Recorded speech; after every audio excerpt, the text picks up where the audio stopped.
Welcome everybody, how y'all doing? Listen, remember please ladies and gentlemen to follow me on all of my platforms. Alright, let's do the housekeeping real quick and get it out of the way. You see Bolo V&R clips, Bolo V&R and Bolo V&R 2.0. Follow me on all platforms. Thank you kindly. Now, Cash App is available, right? The link to the Cash App is in the description of the video. It's also pinned at the top of the comment section. We have a poll going. Please participate in the poll. Yes. And let's get into this, man. The IC versus the PM. The history, the story from the beginning up until now. What really went down, right? Now, today is significant. Today is January 7th.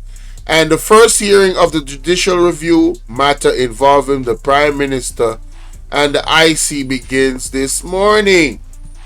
Now, according to it says here, it starts 10 o'clock. It's supposed to last for 2 hours. It's now 3 p.m. in the evening, my time. I don't know what's going on. I haven't seen anything out as yet. Let me see if I can go to Twitter and find out anything from the IC Integrity Commission. If they put out a statement, let's see what's going on here. Integrity Commission, when was their last post? 2 hours ago. Corruption, as it says here, the firewall against corruption. Okay, that was today. And it's telling you, okay, they're just advertising that. Nothing over here. Alright, let's go to Nationwide. Nationwide is on your side. Let's go to Nationwide and see what's going on with Nationwide, right? Latest news, Nationwide, January 7th, Nationwide. January 7th, JLP crime will be considerably lower with the SOEs. They trying to push that bullshit. Anyway, moving right along. I'm sorry for the colorful words, but you know, these people be really Lord have mercy. Lord have mercy. Lord have mercy. I'm trying to tell you, boy. All right, there we go. I don't see anything. It only says here, preliminary hearing, PM challenges Integrity Commission today. That's pretty much what we're saying, and we haven't gotten any updates from that. So they're basically saying the same thing. Okay. All right. We are going to be very surgical with this one, ladies and gentlemen. Yes, we're going to be very, very surgical. Should I start with...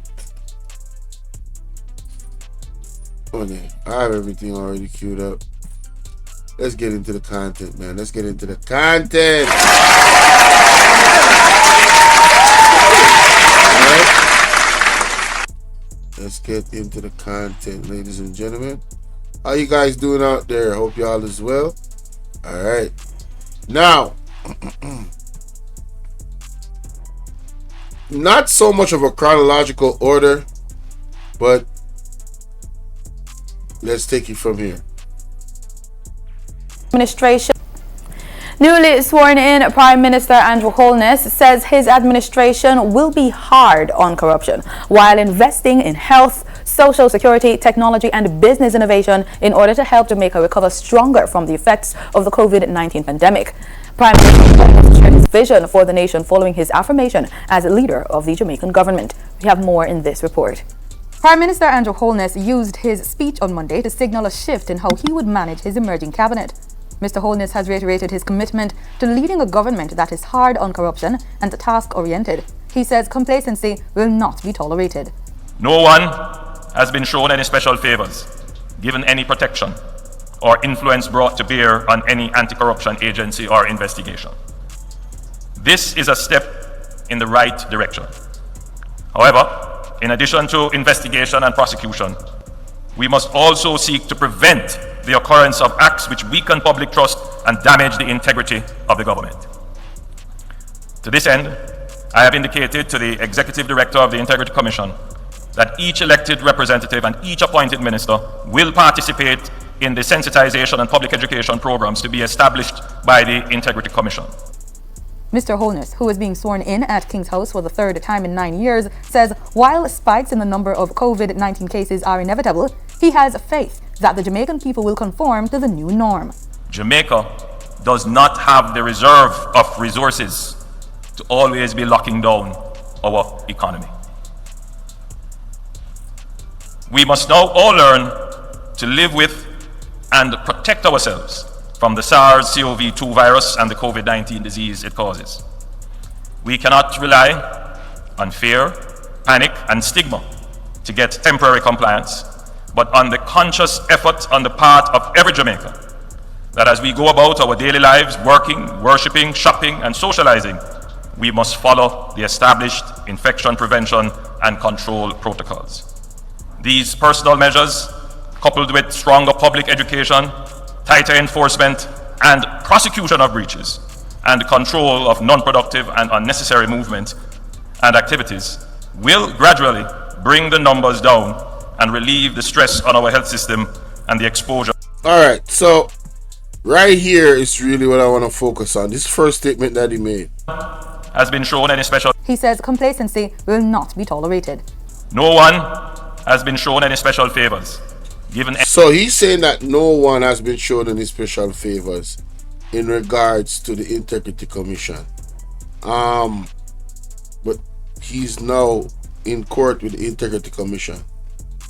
Listen to this. Any protection or influence brought to bear on any anti-corruption agency or investigation. This is a step in the right direction.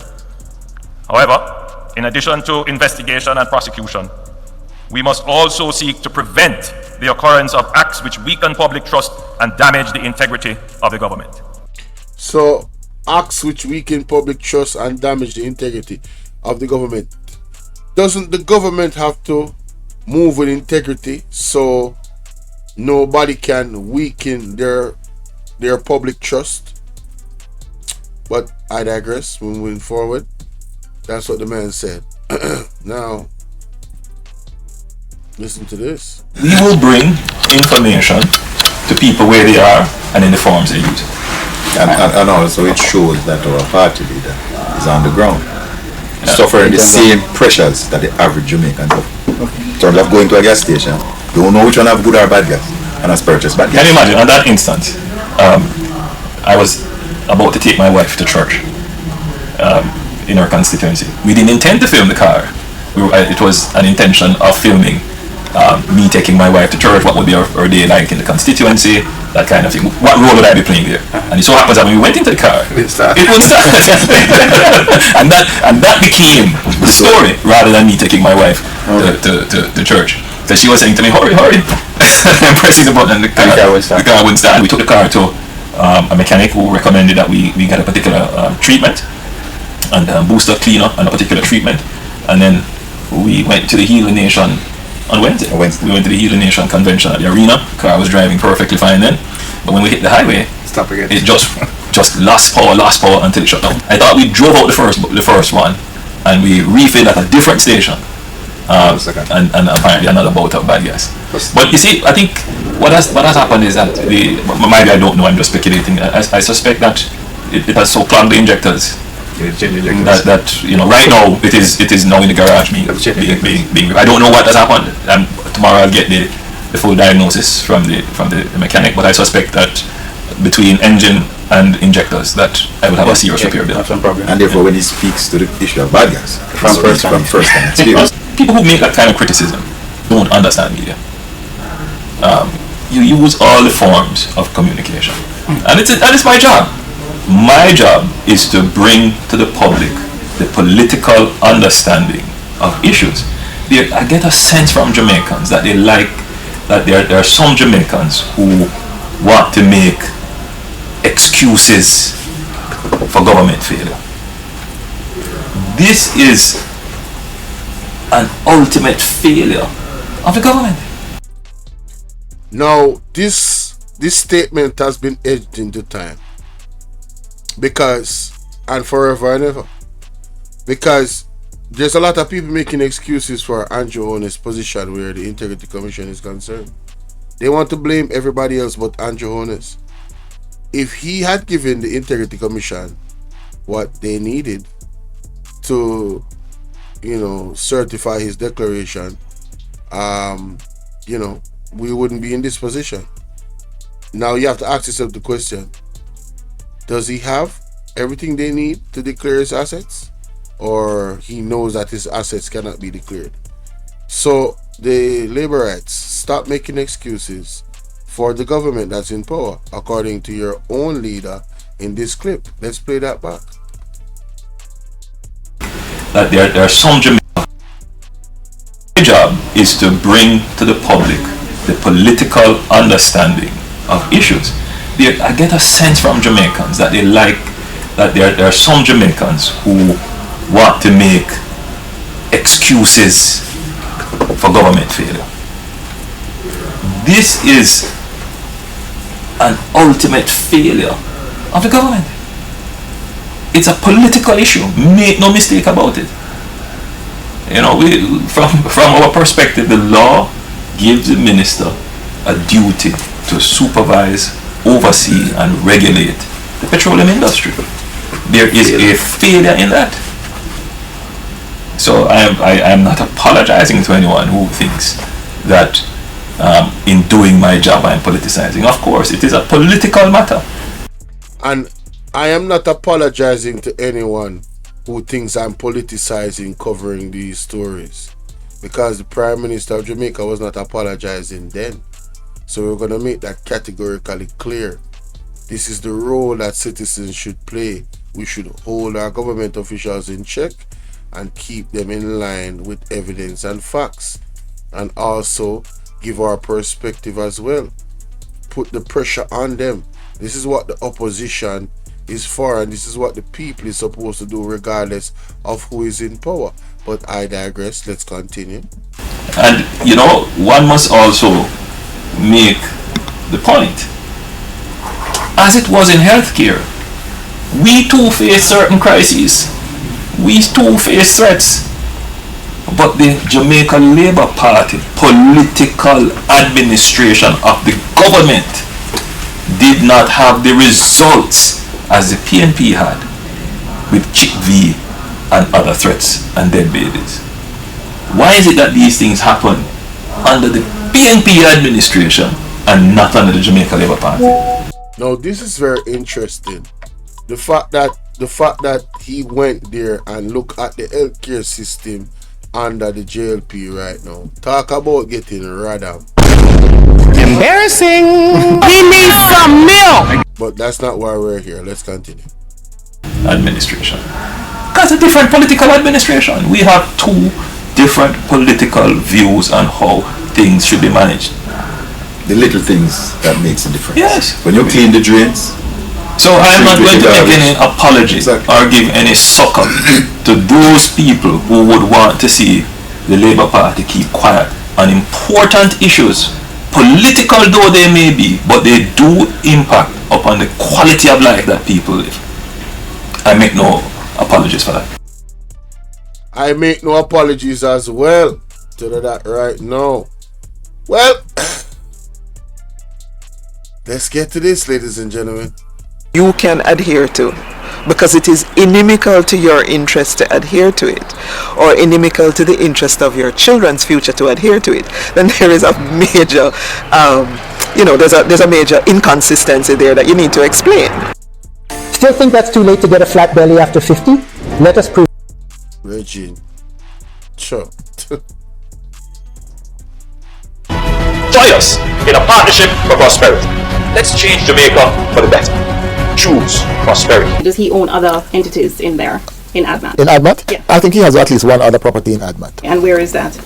That is somewhere in the Arcadia area. Right. And that's considered land or also? That was an apartment. Actually, he's now in the process of selling that unit. He owes suppliers, because suppliers gave him credit for the house he's building in Beverly Hills. And source of funds for that was what? That one, I can't recall all of those details, but I seem to remember that he has always used the house that he lives in and get loans and that sort of thing. We checked the title for the property where Bailey says both Holness and his wife lived at the time of our interview and found no additional loans or mortgages other than those originally taken out in 2002 when they bought the house for 7 million Jamaican dollars, around 144,000 US dollars back then. So you were satisfied then with the source of the funds in both cases? Oh, absolutely, absolutely, absolutely, absolutely. He saved in US stocks and amongst his portfolio. So he was saving, because these are savings. Is that savings from him alone or him and his wife? I don't know that level of personal detail. People, please like and share the video. Thank you kindly. That would be, I don't know that level of what you know. Is there any evidence? I know of nothing. I know nothing else that he owns in relation to ADMAT. Okay. He currently owns rather. We checked the title for the Acadia property and found that it was indeed purchased by the same St. Lucian company ADMAT Incorporated in 2008, again when Holness was Minister of Education. The price tag, 16 million Jamaican dollars, around 219,000 US back then, and again, no mortgage was listed. Further, we also checked whether ADMAT owned additional properties and found one more. A half-acre lot, also built in Beverly Hills on Wycliffe Close in February 2009, also when Holness was Minister of Education, price tag around 15 million Jamaican dollars, almost 173,000 US dollars, and again, no mortgage listed. So you've never heard of this Wycliffe Close property before today? Let me put it this way. I have never handled, and when I look at the transfer, I see the names of lawyers who I know. And he's entitled to have more than one lawyer. We all have to eat. So all told, when it comes to properties, there's the Great House Boulevard home that Holness and his wife bought with a mortgage while Holness was a mere member of Parliament, and in the 4 years he was Minister of Education, earning the equivalent of around 60,000 US dollars per year, or 90,000 with allowances. There was the Arcadia apartment, no mortgage listed.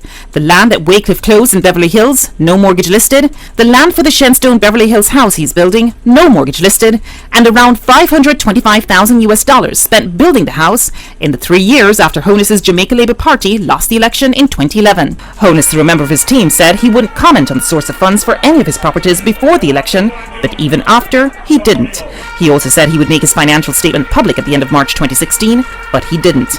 Despite several calls to Juliet Holness, a property developer, chartered accountant, and newly elected member of Parliament, she didn't get back to us. So, ladies and gentlemen, that is setting the precedence of, the first suspicions in regards to, where did the Prime Minister gain all of this wealth? You understand? And this was before he won the elections. He continues to make promises, but he doesn't come through with the promises. You know what I'm saying? And it's something that you have to pay attention to in terms of the pattern and the behavior of the individual. But let's go to this bit of evidence. Yes. I talk long. All right. I see the anticipation. I hear Bruce say it can be too long. And I hear Bobby say we're not quite there yet. The two are correct. It's not too long to come, but we're not there yet. But what I would say to you today, you ready?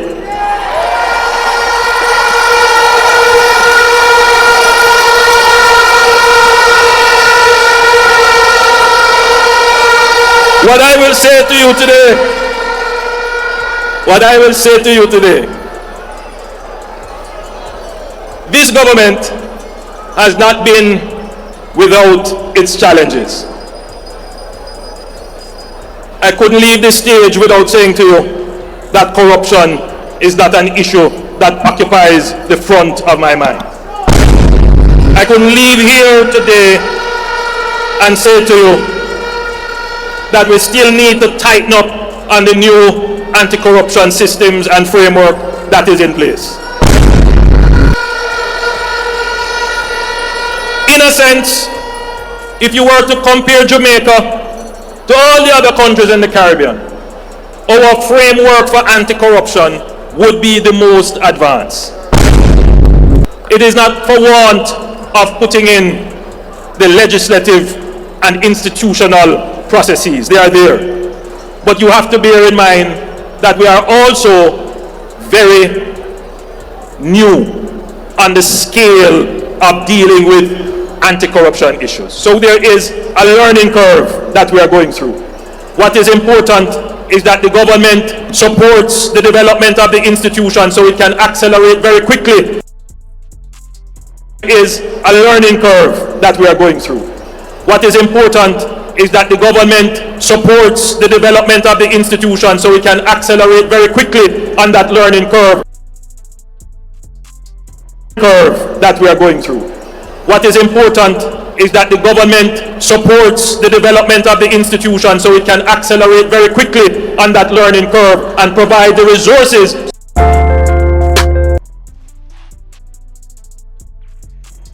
I mean, you just can't make this up, ladies and gentlemen. You know what I mean? So that they can move very quickly on the learning curve and that the government does not intervene or interfere. And that message goes to the opposition as well. Leave the anti-corruption and policing agencies to do their jobs. Leave the anti-corruption and policing agencies to do their jobs. Leave the anti-corruption and policing agencies to do their jobs. Leave the anti-corruption and policing agencies to do their jobs. Leave, intervene or interfere very quickly on the learning curve and that the government does not intervene or interfere. And that message goes to the opposition as well. Not intervene or interfere. And that message goes to the opposition as well. Does not intervene or interfere and move very quickly on the learning curve and that the government does not intervene or interfere very quickly on the learning curve and that the government does not intervene or interfere. And that message goes to the opposition as well. Leave the anti-corruption and policing agencies to do their jobs.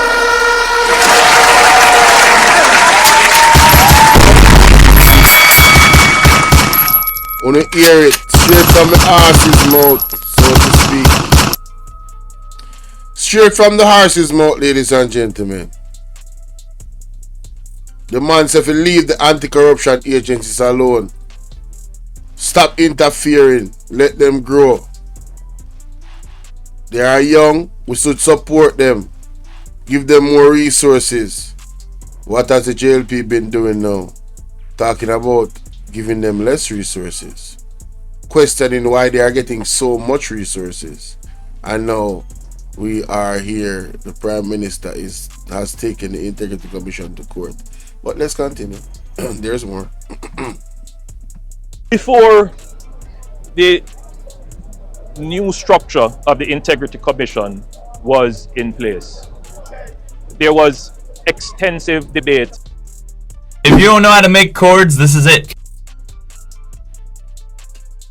Advertisement never lived. On the form of the structure. And in fact, starting in 2009, going all the way to 2017. Exactly, Carl. Why don't leave them alone? Patrick said the PM is something else. Everything he said, he do the opposite. Man, I'm trying to tell you. This is why I'm playing this today. Today is the day where he's in court. I haven't heard anything about the court situation in the hearing yet. But listen, we're going to go through a compilation of things today, ladies and gentlemen. Strap yourselves in and please share the live and hit the like button so that the video can go out in the algorithm. All right? When the bill was finalized, there was a back and forth. So there was significant and very deep parliamentary debate about how the new structure of the integrity architecture should operate. Within that structure, the parliamentarians agreed, including the now opposition, who was then the government who brought the bill, that the Integrity Commission should do its work and that there should be what is called a gag clause without the glare of the public on their work, without any interference on their work, and at the same time to preserve the rights of anyone, whether it is a parliamentarian or a normal citizen who falls under the ambit of the Integrity Commission to what we all hold very dear and highly, due process. Now, we took a decision that as a government, we would not comment on the work of the Integrity Commission. And we took that decision for good reason.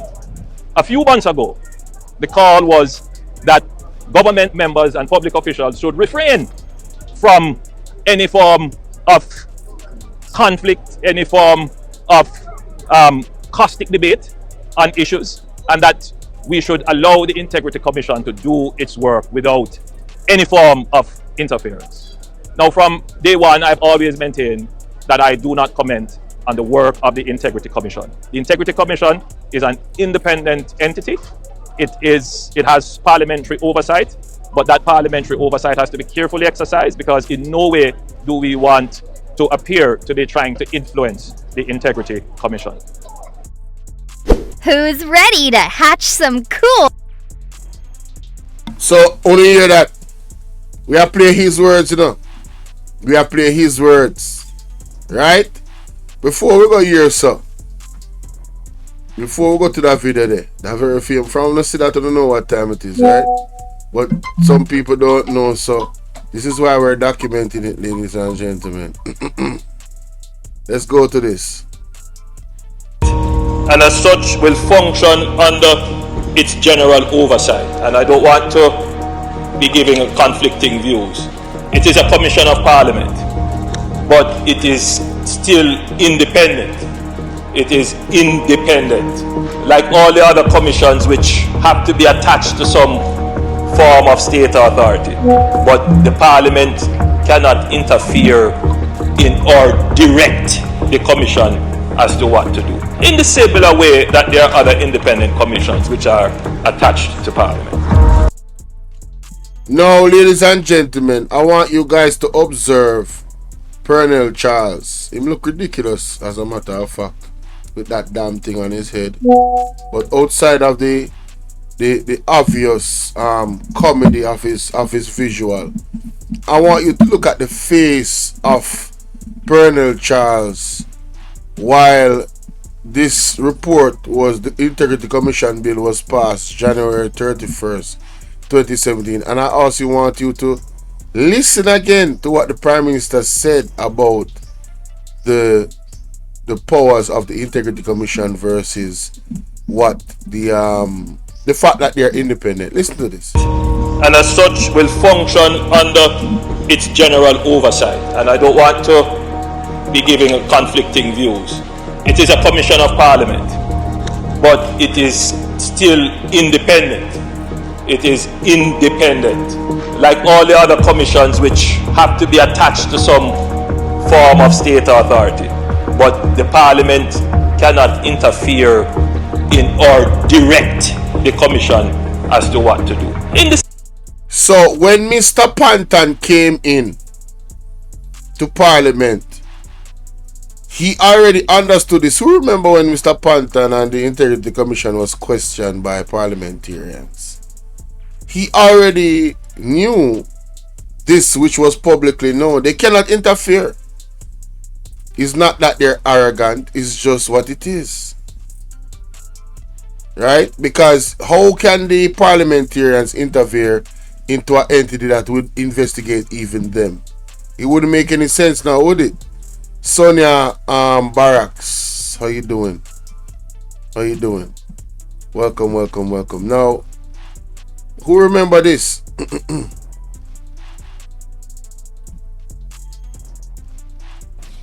Minister, your statutory declarations have not been certified by the Integrity Commission. You know, the implication of this goes far and wide. Why hasn't it been certified, and does the public have anything to... Oh wow, advertisement already? Damn.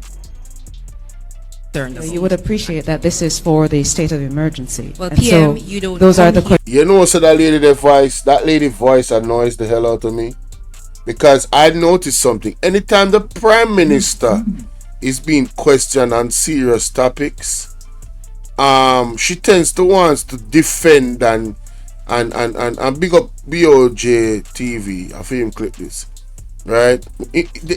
This lady, listen, as soon as she asks about the declaration of his income, listen to this. You would appreciate that this is for the state of emergency. Well, And PM, so you don't those are come the here- questions that we're entertaining at this time. Are you giving- Do you have questions on the state of? She keep cutting her off, and she did the same thing to the young man that asked him about the knits. These people don't like to be questioned, and they have guard dogs, which is their moderators. And that lady, her voice, I don't know her, but she's one of those guard dogs. She consistently does this. Of emergency for St. James? Well, PM, we don't see it very often, so. Please let her answer the question, because You see, Andrew Holness at this point, ladies and gentlemen, this is my opinion, that he realized that this was a public issue that was being discussed everywhere, and he could not run away from it if he was doing so before. He had to address it head on. You understand? Because this young lady was being attacked for asking a question that everybody in Jamaica at the time wanted to know. What is going on with your statutory declaration, Mr. Holness? Why hasn't it been declared as yet? All right. So, and this is the Prime Minister for those who don't know. Let's listen. I think that it is not fair to say that you don't see me often. Because we have met up on several tours and other occasions. The post-cap, just to be clear, the post-cabinet press briefing is for the ministers and the various portfolios. And I want to be clear that on all important matters, my government does provide the opportunity for information to be dispensed to the public and for our ministers to be questioned. And I'm very happy that the post-cabinet is being conducted routinely and consistently. As it relates to my integrity declarations, I too am concerned that they have not yet certified them. They have written to me asking various questions.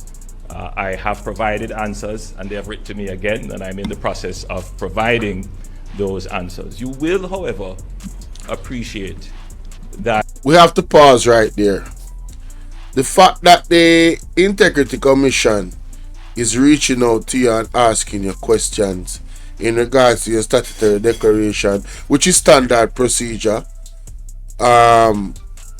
and then they're asking you more questions, it means that there's something there that they obviously is not clear about, and something is not clear, something seems off.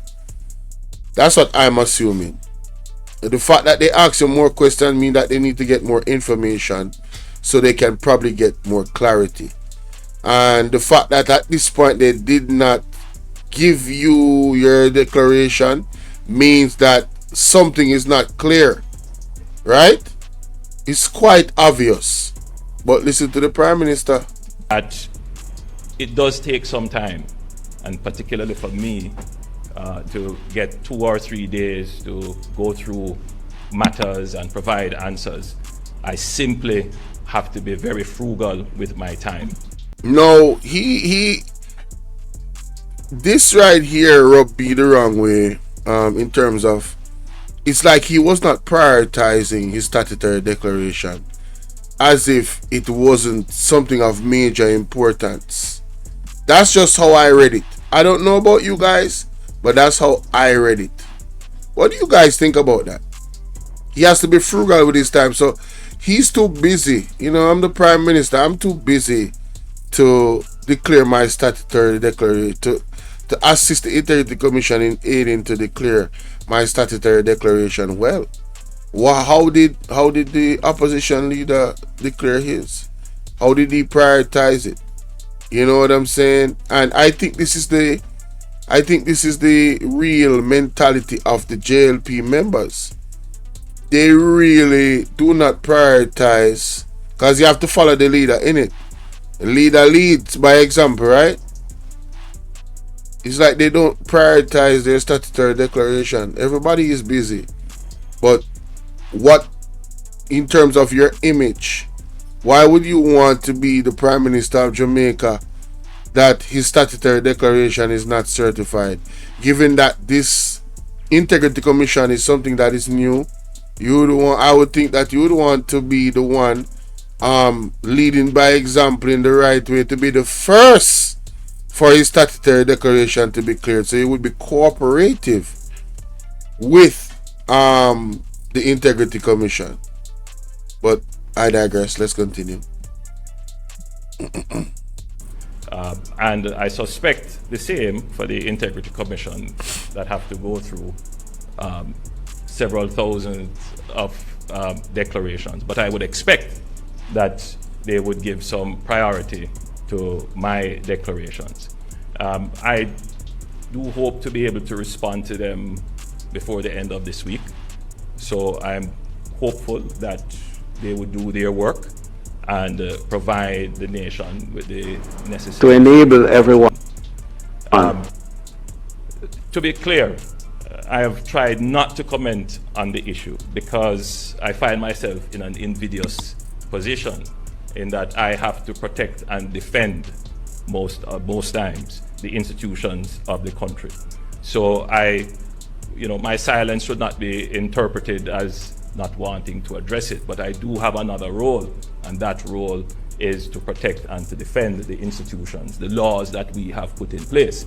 So I'm hopeful that in short order this matter will be resolved. No, this man is talented, ladies and gentlemen. So he's the one protecting and defending the institutions, the laws. No, the laws are put there and they are upheld by the entire government. It's not just him. So he's trying to make himself out to be a hero at this point. Well, let's continue. Very interesting. By the way, you should also know that it is quite routine that the Integrity Commission will write to persons over and over again. And there would be several persons whose statutory declarations are not certified because they are in this continuous process of asking questions and trying to make determinations. My situation obviously would be public, and therefore it would cause some concerns. And so I accept and I acknowledge that.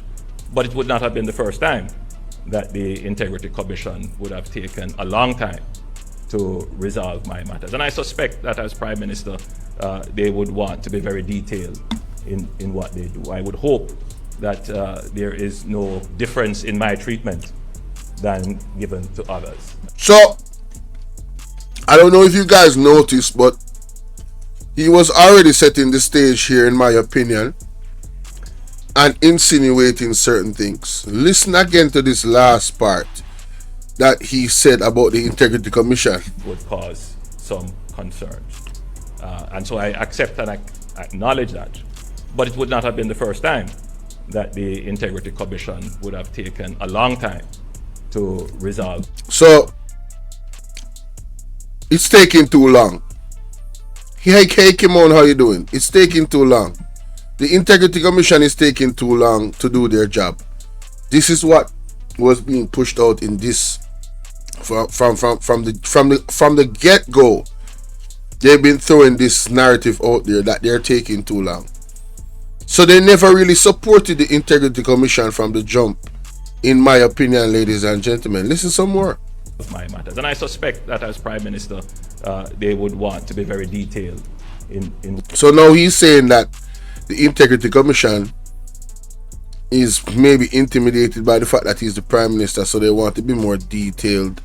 So this is why it's taking so long. What they do. I would hope that there is no difference in my treatment than given to others, and I really do not. He said he would hope. He's not saying that he's confident, you know. You see, he's throwing these things out there. These insinuations, these loopholes. I hope that you guys are paying attention, you know. Because this man is very crafty, you know. You understand, in his wording, you know. Very crafty. Like and share the video, guys. Don't keep it to yourself. Sonia Barrick says, oh my God, we really listen today, man. Yeah, me want have no bother with the bad thoughts, yeah. I would not want to think so. You see? Do this until he would not want to think so. So he's leaving that in the ear. He's leaving that thought in the ear, ladies and gentlemen, that, you know, it's a possibility. You know what I'm saying? He's leaving it out there. Now, this scene here, the Integrity Commission report was put out, ladies and gentlemen, in Parliament. After all of the things that the Prime Minister said about him tabling the report in Parliament, you know, telling the opposition to leave the Integrity Commission alone, all that we just heard, after being questioned, he also was not aware that he was being investigated for illicit enrichment. When the report came out, we see that that was not so, that was a lie. Here comes the Prime Minister after the report was tabled in Parliament on this day. Let us hear what he has to say and examine it. Thank you, Mr. Speaker. Thank you, Mr. Speaker, for your permission, and thank you, members, for your indulgence.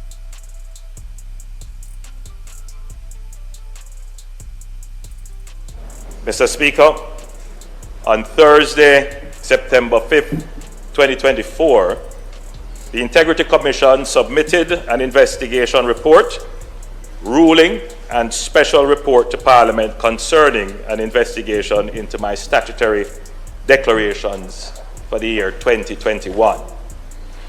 The reports have now been tabled, and I have since had a chance to read the concluding paragraphs of the ruling of the Director of Corruption Prosecution, the 5-page summary, and peruse the recommendations and conclusions. While acknowledging that the report together totals just under 200 pages, the parts that I have read appear to give a sufficient sense of the findings. First, I welcome the fact that the report is finally tabled 2 years since this process began. You guys hear that again? You hear that again? Throwing the Integrity Commission under the bus.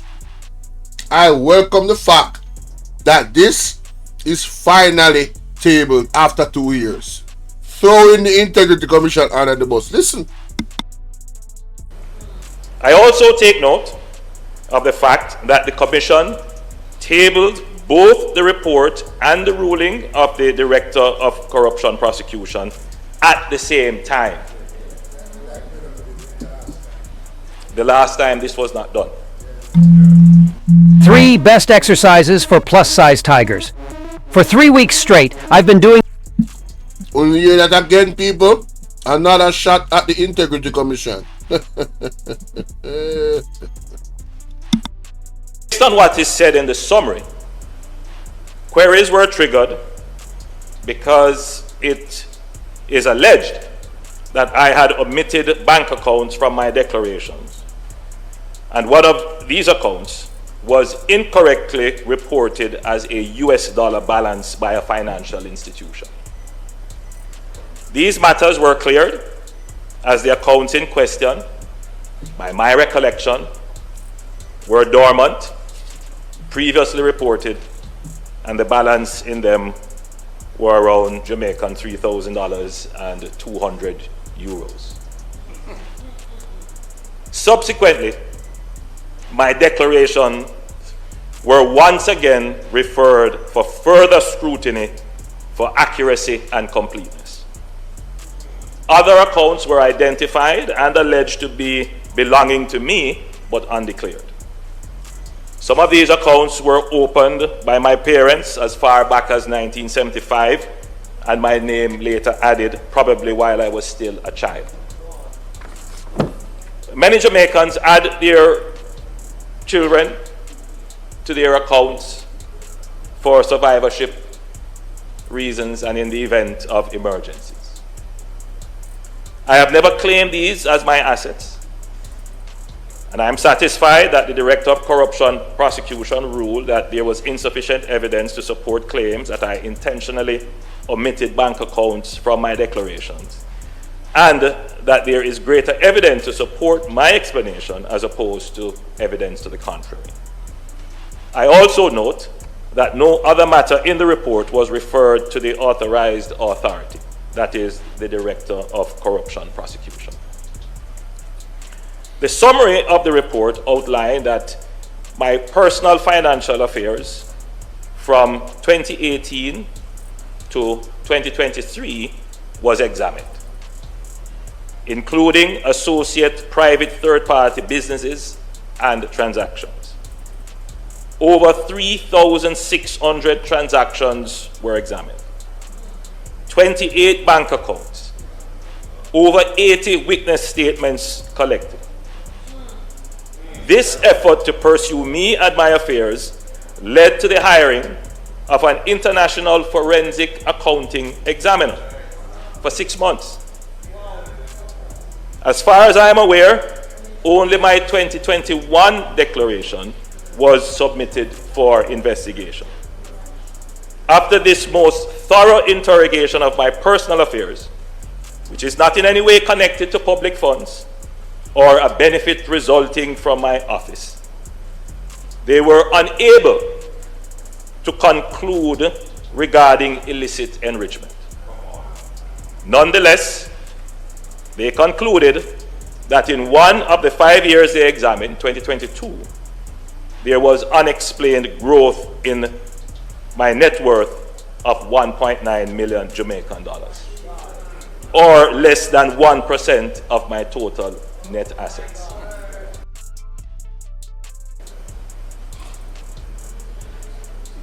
I reject this finding based on materiality and significance.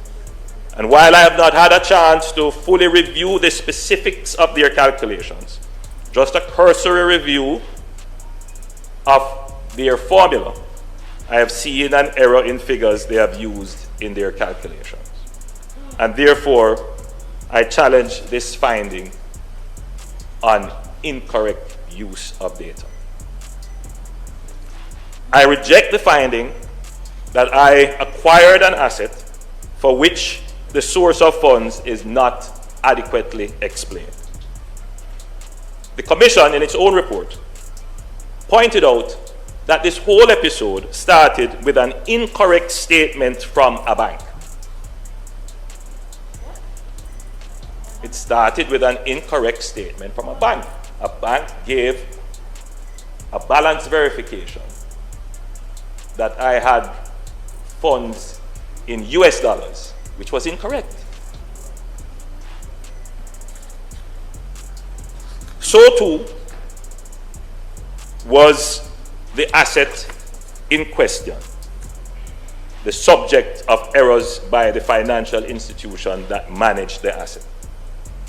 While I authorized the transaction, from the outset of the acquisition of the asset in 2019, I was unaware that the financial institution had assigned an amount in error to my account from an associated company.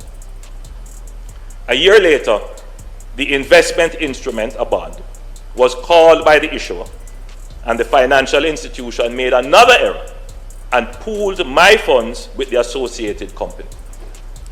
As soon as I discovered this pooling, which is acknowledged in the report, I alerted the institution and instructed that the accounts be correctly separated. However, the initial incorrect assignment was not corrected at that time. I only became aware of the discrepancy when the institution alerted me in June of this year, and once it was brought to my attention, the funds incorrectly assigned to my account in 2019 was rectified. I also reject claims in the report that I have hindered the examination of my declarations by not supplying information requested. Let it be known that I have complied with any obligation placed on me within the law. As far as I am aware, the company with which I am directly associated is compliant and up to date with its filing. Stop being so nice to women. Nice will never equal turned on or attracted to you. I know.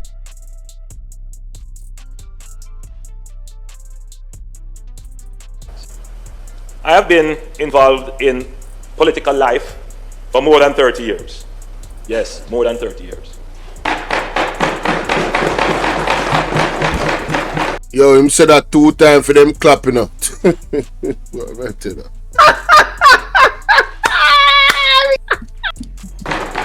And I have been elected in this house for 27 years.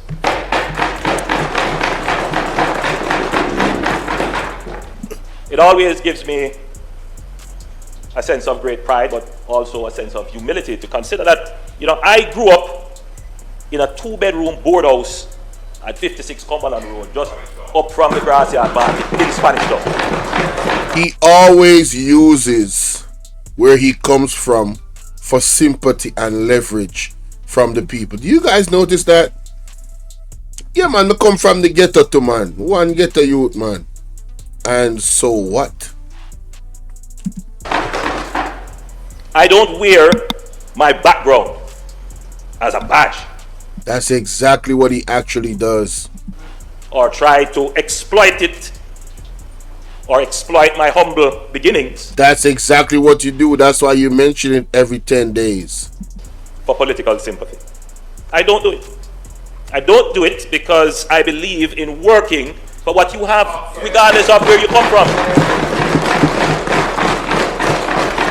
And Mr. Speaker, I have worked hard. People just see the achievements. They don't know the hours, the nights, the hard work. They don't know.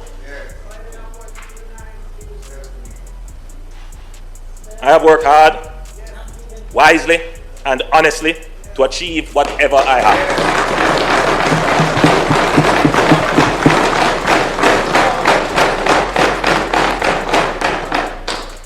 I never had a gold spoon. Never no easy.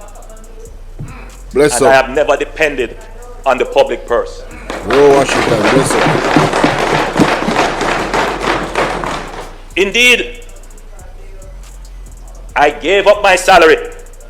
I gave up the salary increase due to prime ministers, in solidarity with all the people who are challenged to make ends meet with their own incomes.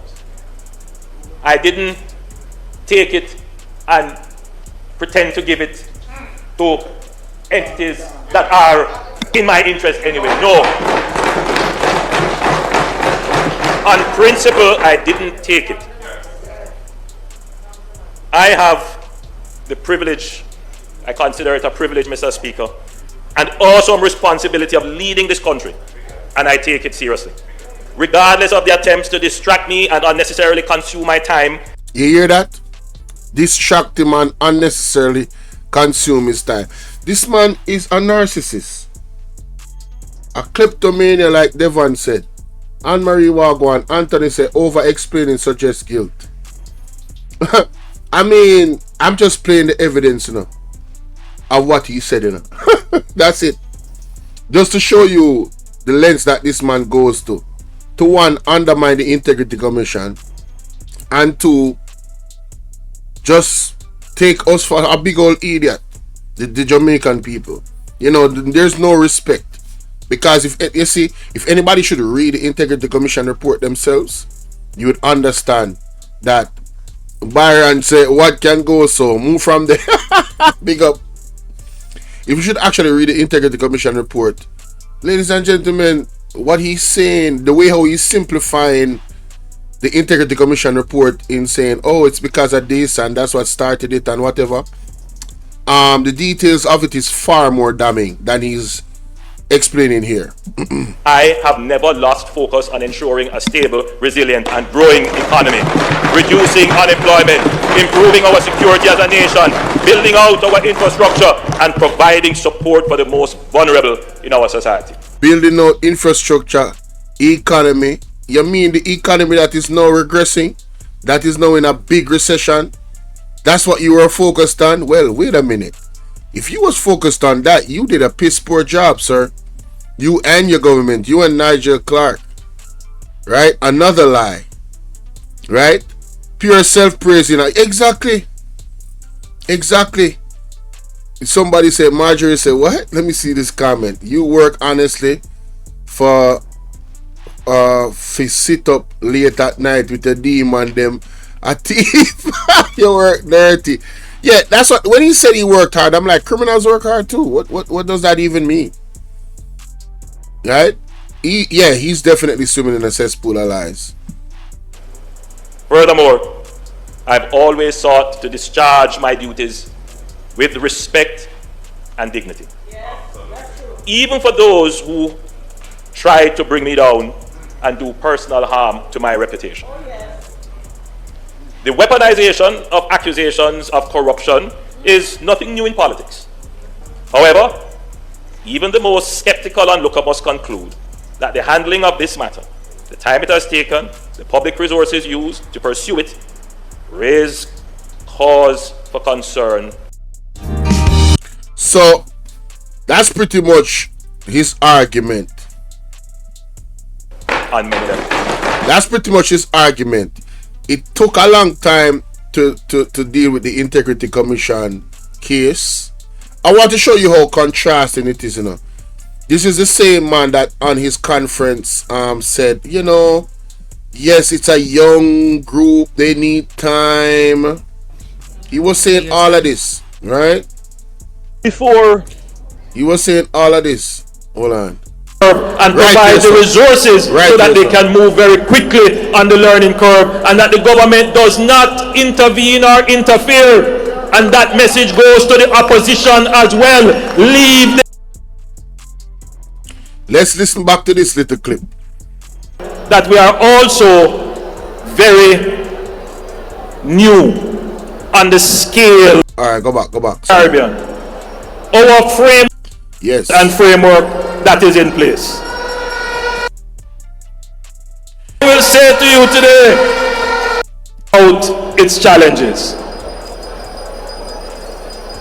I couldn't leave this stage without saying to you, listen, that corruption is not an issue that occupies the front of my mind.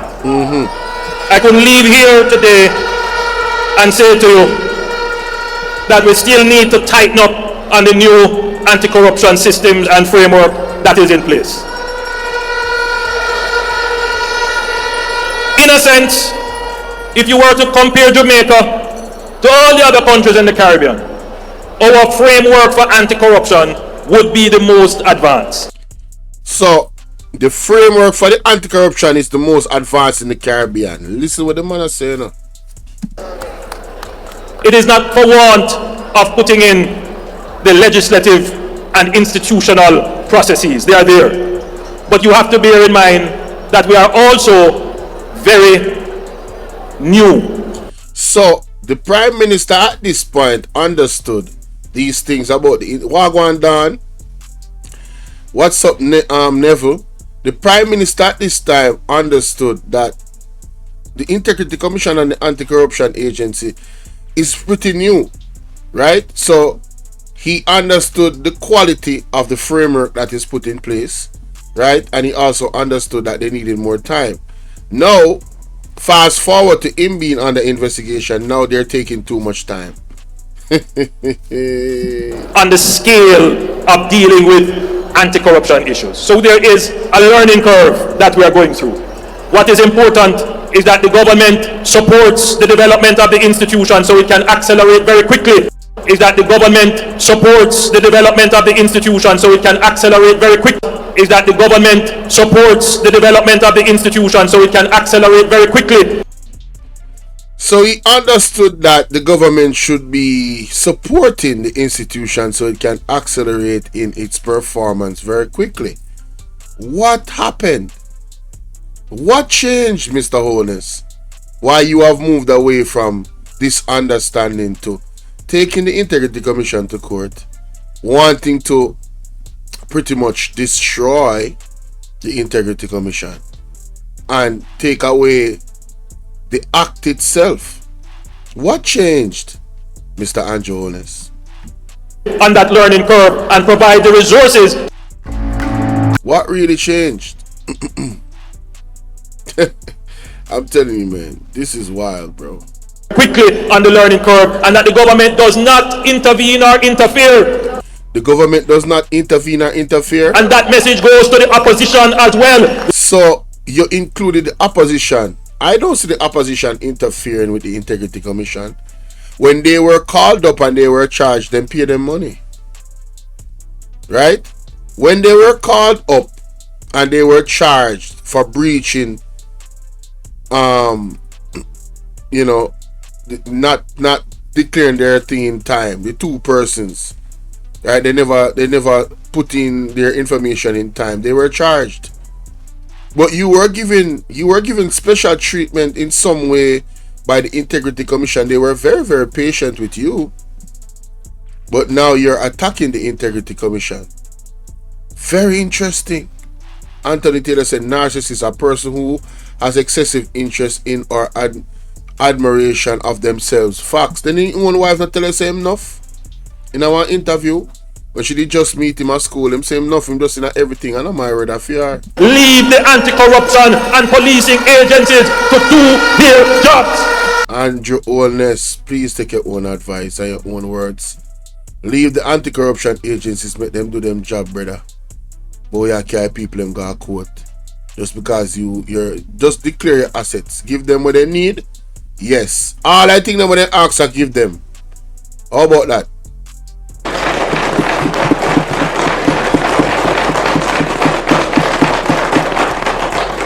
While I will not pursue the view that this was politicized, While he will not pursue the view that this was politicized. commonly agreed that the law governing the Integrity Commission is in urgent need of revision. Now the law needs revision. The same law that he tabled, you know. The same law that he mentioned was the best in the Caribbean. All of a sudden, ladies and gentlemen, now the law needs to be reviewed. What can go so? What can go so? What can go so? General Star. Yo, Bridget. Something not right now, Wisdom Warriors. Something is not right. Tell about them. All lies will be exposed. That's all. And anyone who takes that the wrong way, know why they take it the wrong way. Big up Grantley Christie say Andrew is a scammer and a 3-card man, real kleptomaniac. But on our community, big word me, man.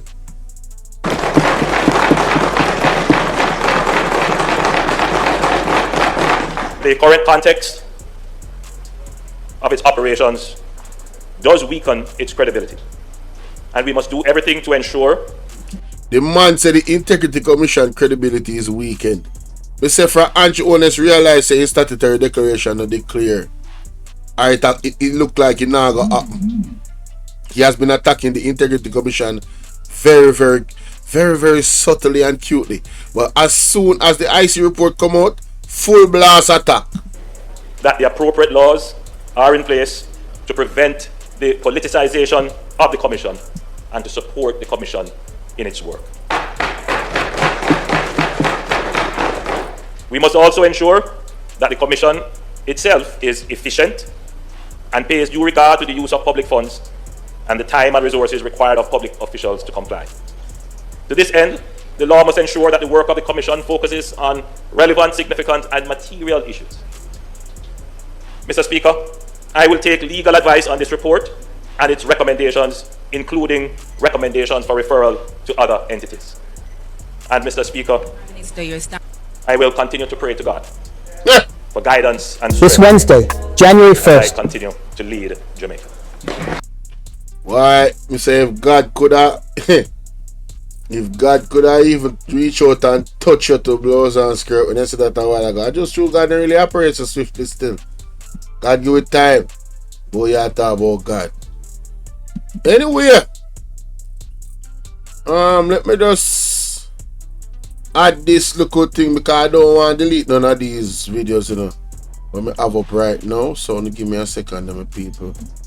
The Integrity Commission went to Parliament. Who remember that was an epic situation. But before they went to Parliament, the PMP had a message for the Prime Minister of Jamaica. Yeah. And we're gonna go to that. Namely, Mr. KD Knight. I think he should take his advice, but hey, who am I? Who am I? Let's get to this. Press it. Thank you. And I associate myself with the comments made in relation to the report of what took place last night at the Prime Minister's home. And greetings. Last evening, I think this was the bomb threat day. After the bomb threat day, you hear that? All them something about bomb threat. Anyway, I was given what is called a brief. It is not a brief. It is a thick document, very detailed in nature, clearly well written to the point, and it is the 172-page report of the Integrity Commission. As I read it, and I went through the 172 pages, something jumped out at me. If you want to lose cortisol belly with minimal effort,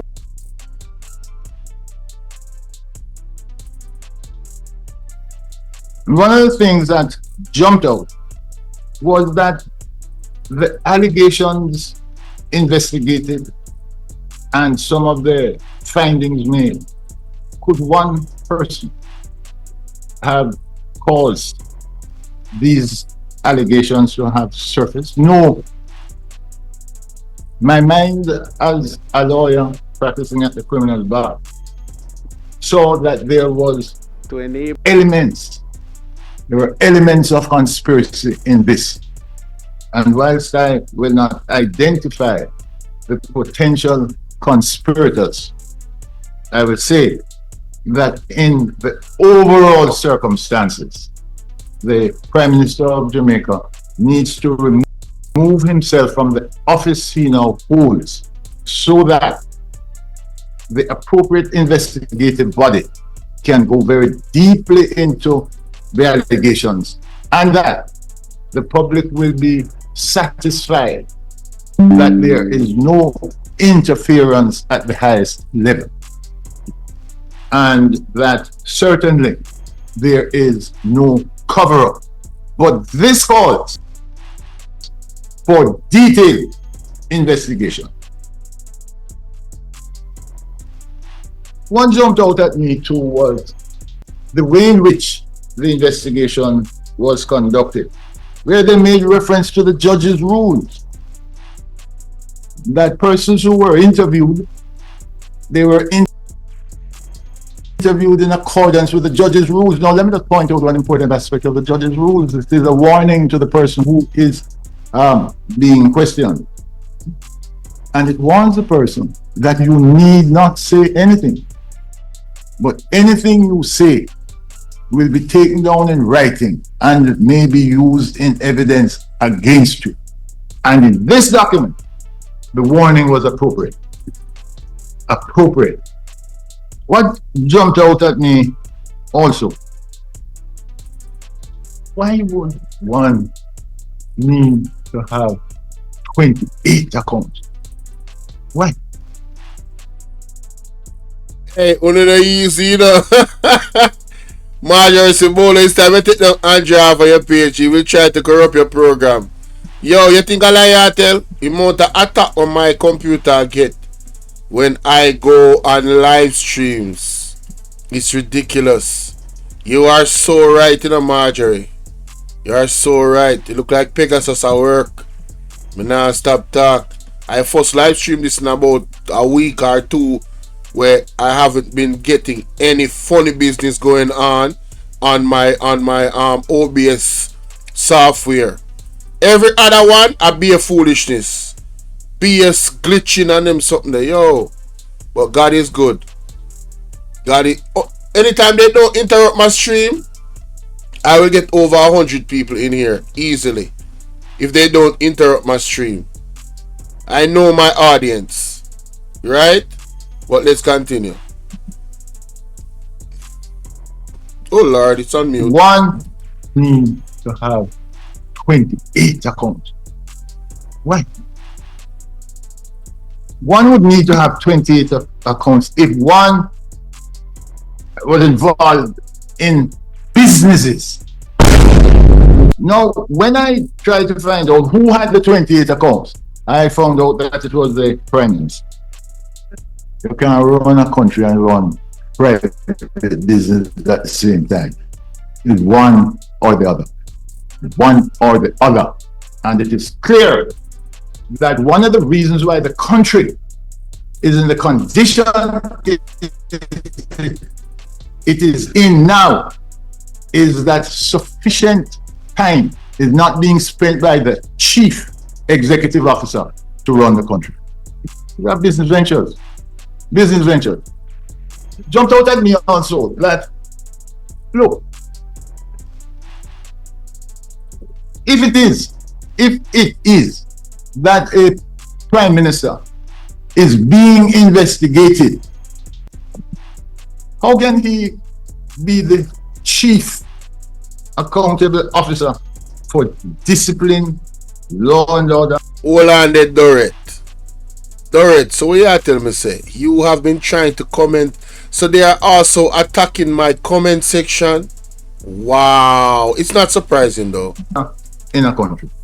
You're not the first person that tell me that they're having issues commenting in my comment section. They can't even see the option of commenting. Wow.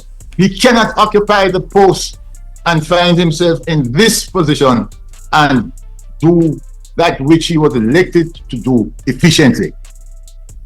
Cannot. And therefore a call for his resignation. A call is justified. It's justified. Rightfully so. It's justified because of what this report contains. Both in terms of the volume of his association with other companies and the allegations contained here. Had this been the private sector and the private sector officer, that private sector employee would have been sent on leave. Long time. Pending investigation. No private company in Jamaica would have caused someone against whom these allegations have leveled to continue in the highest position in that company. It's untenable. I expect that there will be more press conferences, leader, and I would like to have the opportunity to go through this in greater detail. Yeah, Dorrit, I believe I remember you saying that last week, yeah. And if you would be kind enough to invite me to that press conference so I could articulate on aspects of the law. But conspiracy jumps out. Money laundering using what is called layering jumps out at me. I'm not gonna lie, before Andrew Holness, I never knew about this type of stuff. Before this integrity report, I've done some research on money laundering. 876 anointed salute. You had to unsubscribe and then subscribe. My goodness. You was in YouTube jail for a comment I make on Hot Topic Live, but I'm out of jail now. Well, be careful. I remember say YouTube block certain words in people. You can't use certain colorful words in the comment section. They will block it. Okay. So you have to be very creative in your word those colorful words. You have to use acronyms. But yeah. And those are serious offenses. Yeah, I was saying that Andrew Holness whole situation has had me learn a lot, about money laundering. I had to do some research and stuff like that. And that stuff that he's talking about, layering, that's a real thing. It's a way how to quote unquote wash the money or not being able to trace it. It goes from so many different places and different levels that by the time you should go through one country, say for instance that country, they have certain privacy act that pretty much protect criminals. It's gonna take forever for you to break through those firewalls, if you would ever break through them, to figure out what actually went down. Skillful stuff. We're not saying that this is what Andrew Holness is doing, I'm seeing your comments, Patrick. I'm seeing your comments. Guys, not because I don't read the comments, that don't mean I don't see your comments, alright? Patrick said, Bolo, a long time, I tell her. I can't read every comment, alright? Yeah, remember I said the content that can take too long if I do that, to read every comment. Okay? So, yeah, man, not saying that Andrew Holness is involved in anything like that, but the report, the details of the report, it eerily aligns with those types of situations. Why would you need 28 accounts? That's the biggest one. Why would you need 28 accounts? I mean, come on, man. For 1 minute. Suggest guilt. I don't. But what I suggest is that the process should be allowed to take place. Right. And those who are found culpable be held accountable. No. Instead of having the process take place, Andrew Holness is trying to stop the process. And this was one of the 28 requests, or 20 plus requests that he had of the court taking the Integrity Commission to court. Of those 20 plus requests, I think it's only 3 alone that the court granted him. But one of them was to actually destroy the Integrity Commission. Literally destroy the Integrity Commission. Literally destroy the Integrity Commission report itself. And deem it null and void. And it has no validation. This is what the man tried to do. Him and his lawyers. For me, that's an admission of guilt, if any. For me personally, that is an admission of guilt. Period. Alright? There is, leader, a call for general elections too. Well, let me just say this in closing, that as far as I am concerned, I joined that call. And my advice to Mr. Holness is a simple one. I made some inquiries and I'm told that he has a bag. I say to him, start packing. And if you don't believe me, speak to Mr. Bowden. Bruce, that is. Pack your bags, put in your clothes and your belongings, because you can't stay as Prime Minister of Jamaica, because the international reputation of Jamaica is important, and you have, by allowing these allegations, brought Jamaica into disrepute. Thank you. Simple as that. Simple as that. Now we're gonna go to what happened after the Integrity Commission report was summoned, or the Integrity Commission was summoned to Parliament. I am not gonna play the entire thing, but some important parts. Yeah, man, I can see your comments, Patrick. You're good, man.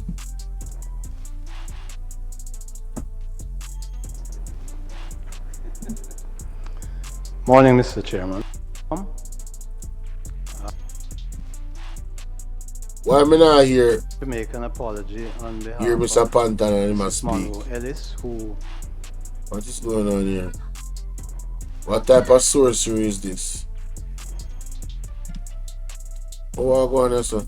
Oh, my bad. Had been rescheduled because of an still earlier date that had been agreed for this meeting. I'm not hearing him. And when what this is the official date was changed, was going. What is going on here, sir? Here. I wish I could reduce my I'm not even hearing the advertisement. What is happening? Something just ain't right. Hold on, the people. Hold on there. The members of the commission were present, the other members. My bad. Let us hear Mr. Pantan, because this is a man at the moment, just you know, coming to defend the position of the Integrity Commission. Alright? In Parliament. Alright? Let's go. Begin by asking the chairman of the commission, who is here with us, to firstly introduce his team and then, of course, to make his opening remarks.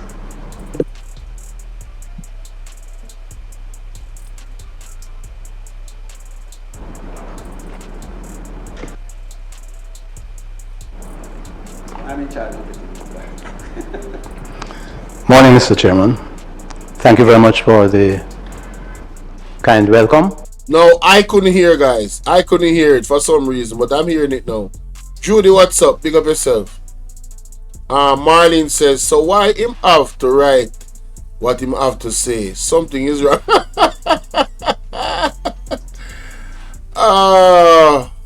Yeah, I learned a lot as well. The kind of corruption and how persons can get away with so many.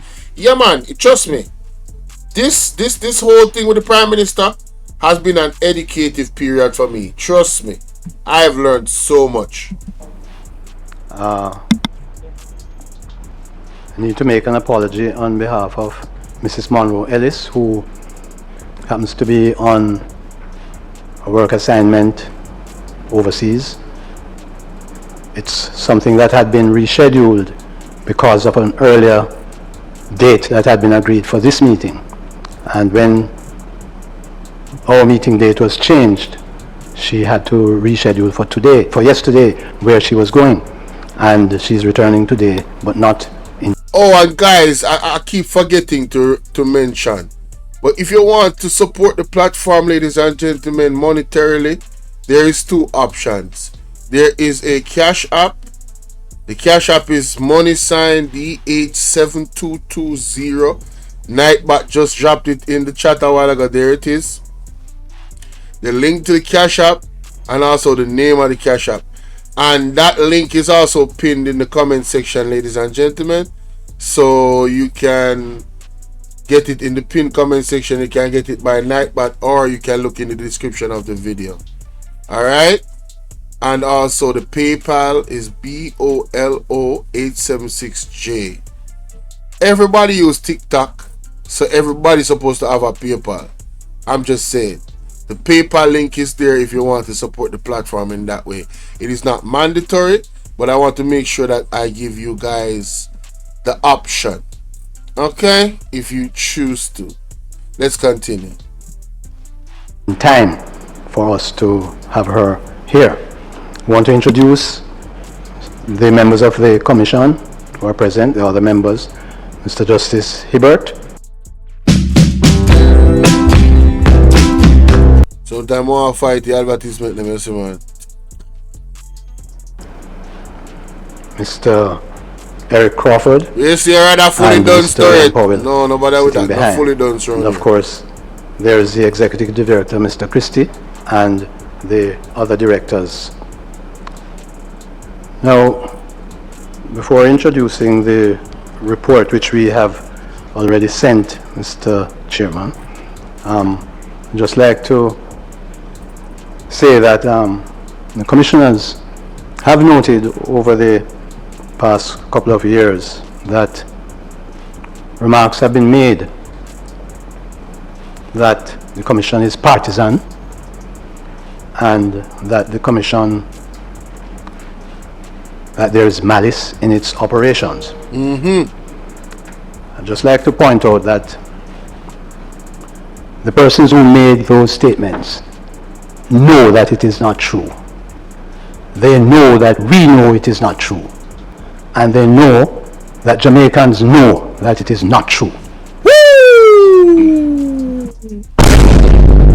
Hey, Mr. If me like that brother one more time, no homo, big up Mr. Pantan. Hey, the man said that with conviction, you know. We don't need to go no further, you know. Can we put it to rest, ladies and gentlemen?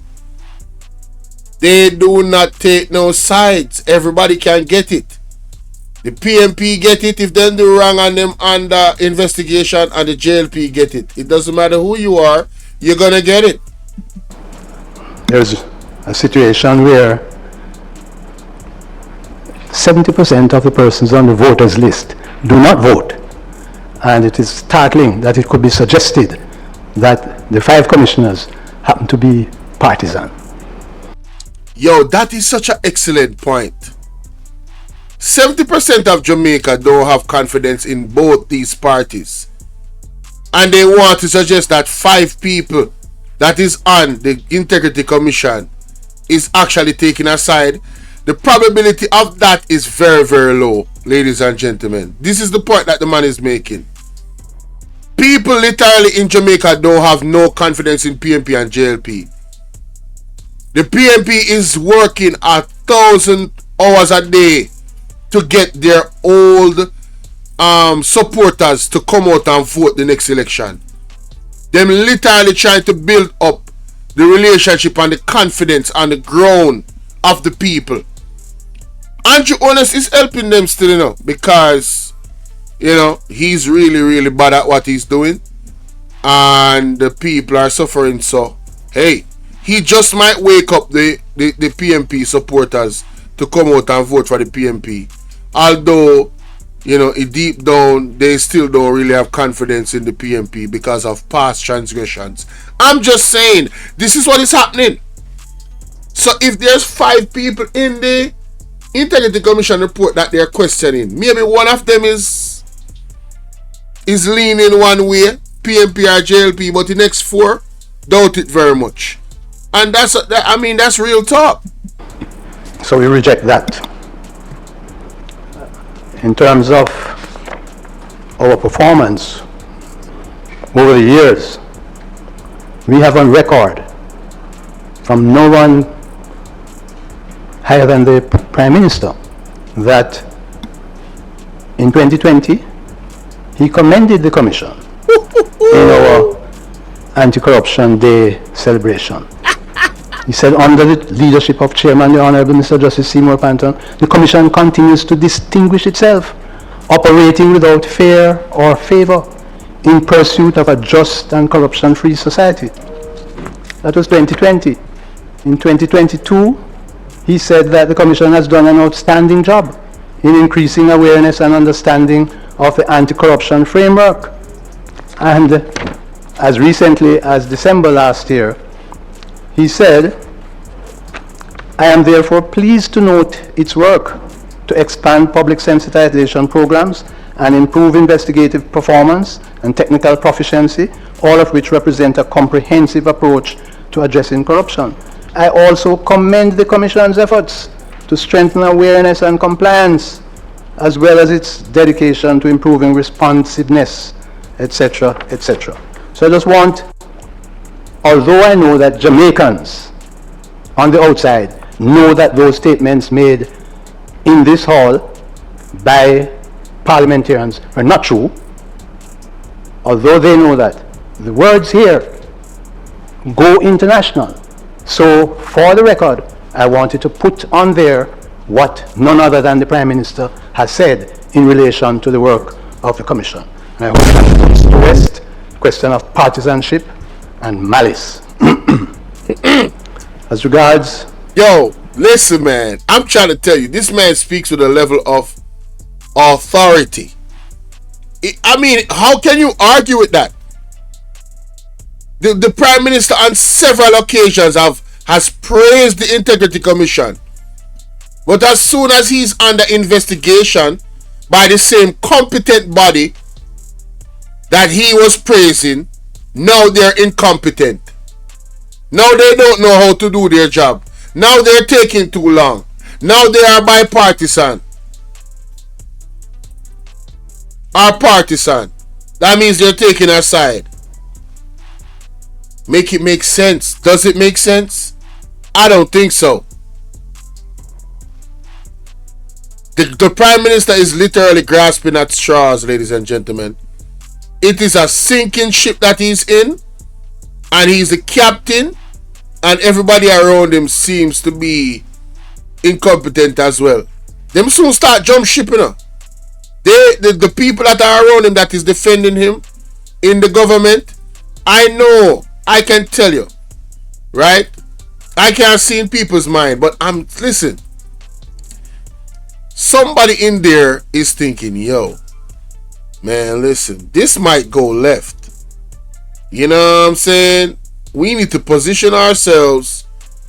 Excuse me.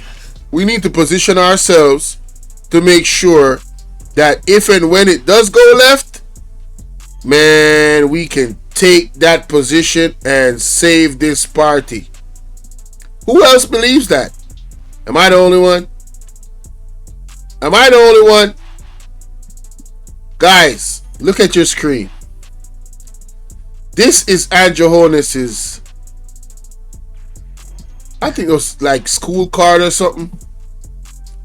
His name was AKA Snoopy. The man wanted to become a politician as a teenager.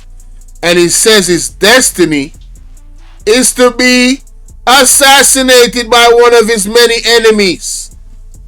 I rest my case. Somebody in that Jamaica Labour Party is going, in case this goes left, let's take our position. Alright, because we want that leadership position. I'm telling you, boy, thief never loves his thief with long back. You heard me? Somebody want that position.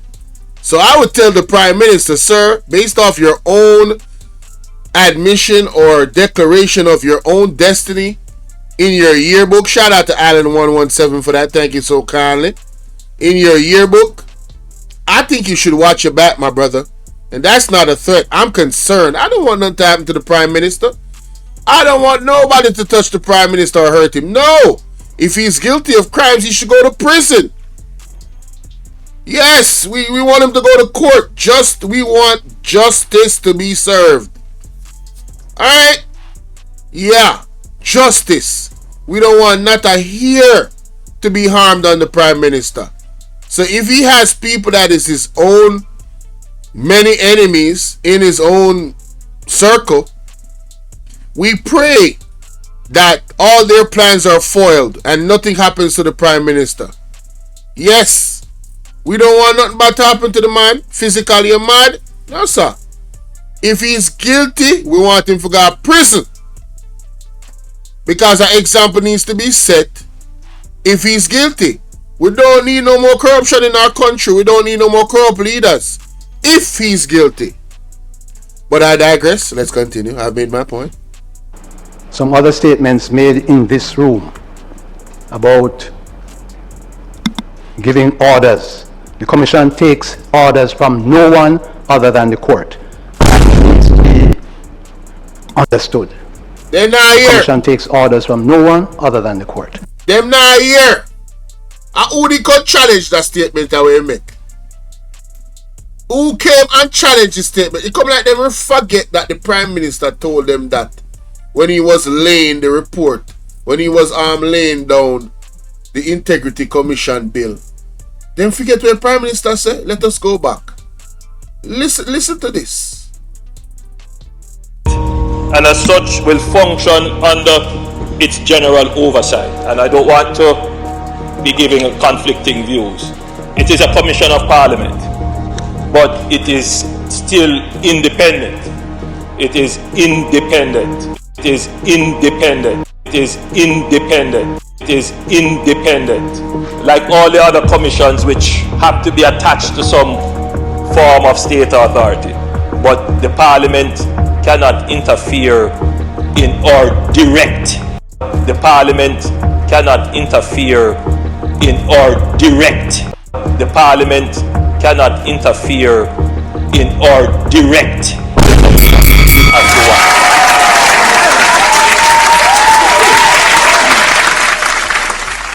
So, when Mr. Pantan said this a while ago, when Mr. Pantan said this is not arrogance. About giving orders. The commission takes orders from no one other than the court. Court of law, you hear that? Court of law. No parliamentarian give no instructions to Integrity Commission and move and go there. So none. We don't have that authority. They can investigate you. How can they take instructions or directives from people they are going to investigate or possibly investigate? Come like them a smoke some my Canadian weed or Justin Trudeau sent where Andrew Holness a buy from Justin Trudeau. Eh? Come on, man. Better than that. And it needs to be understood. The commission takes orders from no one other than the court.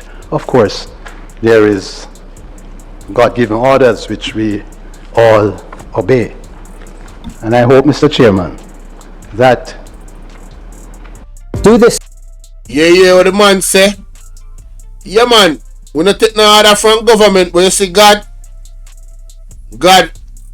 oversee everything. God trump everything. We take order from God, man, but we not take order from the government. And we take order from the court too. You hear that? Remember good. the persons who were making those statements that they will desist, because it fuels, such statements fuel a sort of mood among sycophants. And in the kind of society in which we live, we need to understand that persons should be very careful of what they say. There is a member of parliament who was actually, Mr. Chairman, sent out a document with the photographs of 4 of us saying that we are bringing down the government. Now, in this climate, for a member of parliament to be doing that, it's reprehensible. And I have not heard any parliamentarian condemn it.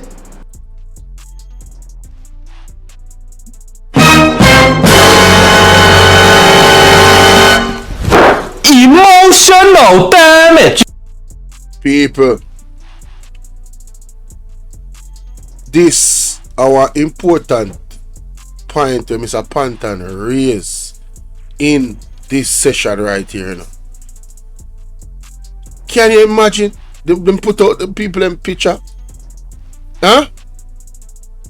And say that they're taking down the government, knowing that there was a previous incident with one of the Integrity Commission members being shot and a briefcase was stolen. I think it's a couple years ago.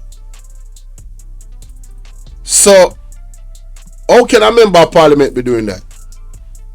Why them not their prison? Why are they not being investigated? Why were they not charged for endangering these people's lives? But this is the Andrew Holness-led government, and this is how them operate. That's why I call them the Jamaica Lawless Party, you know. Them go against the Constitution. They make statements that can be deemed as terroristic statements, as act as terrorism, because at the end of the day, for them to make those statements, excuse me, it's like they're asking for violence to happen within their support base. They're asking their support base, egging them on to attack these people and do them something with statements like that and posts like that. It's similar to how if I came on here and I said certain things towards the Prime Minister in that regard, they would lock me up they would lock me up, and rightfully so. They would lock me up and say that I am trying to endanger the Prime Minister's life. So how then can the parliamentarians be doing this to the Integrity Commission? Talking about that they want to take down the government. No. They are there to do a job and they're doing their job. What Devon say? Devon say PM Holness and government minister birds of a feather flock together. Talk truth. Velma say no parliamentarian condemn that point raised by Mr. Panton because they are all corrupt. I can't find one JLP MP who can represent us. They are all acting like tyrants.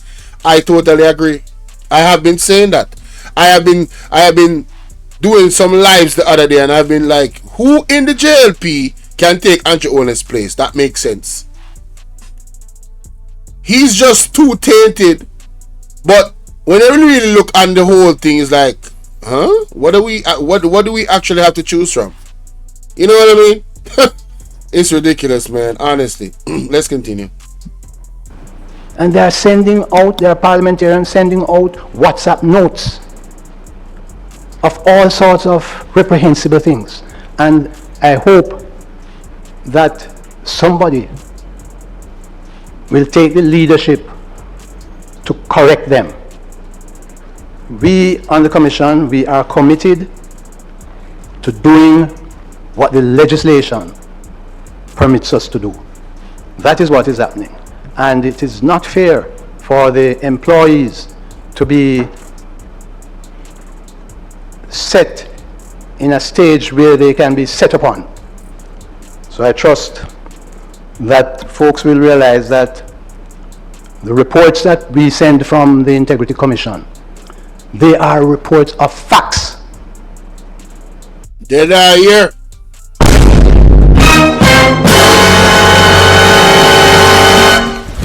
Emotional damage. All of the labor right them.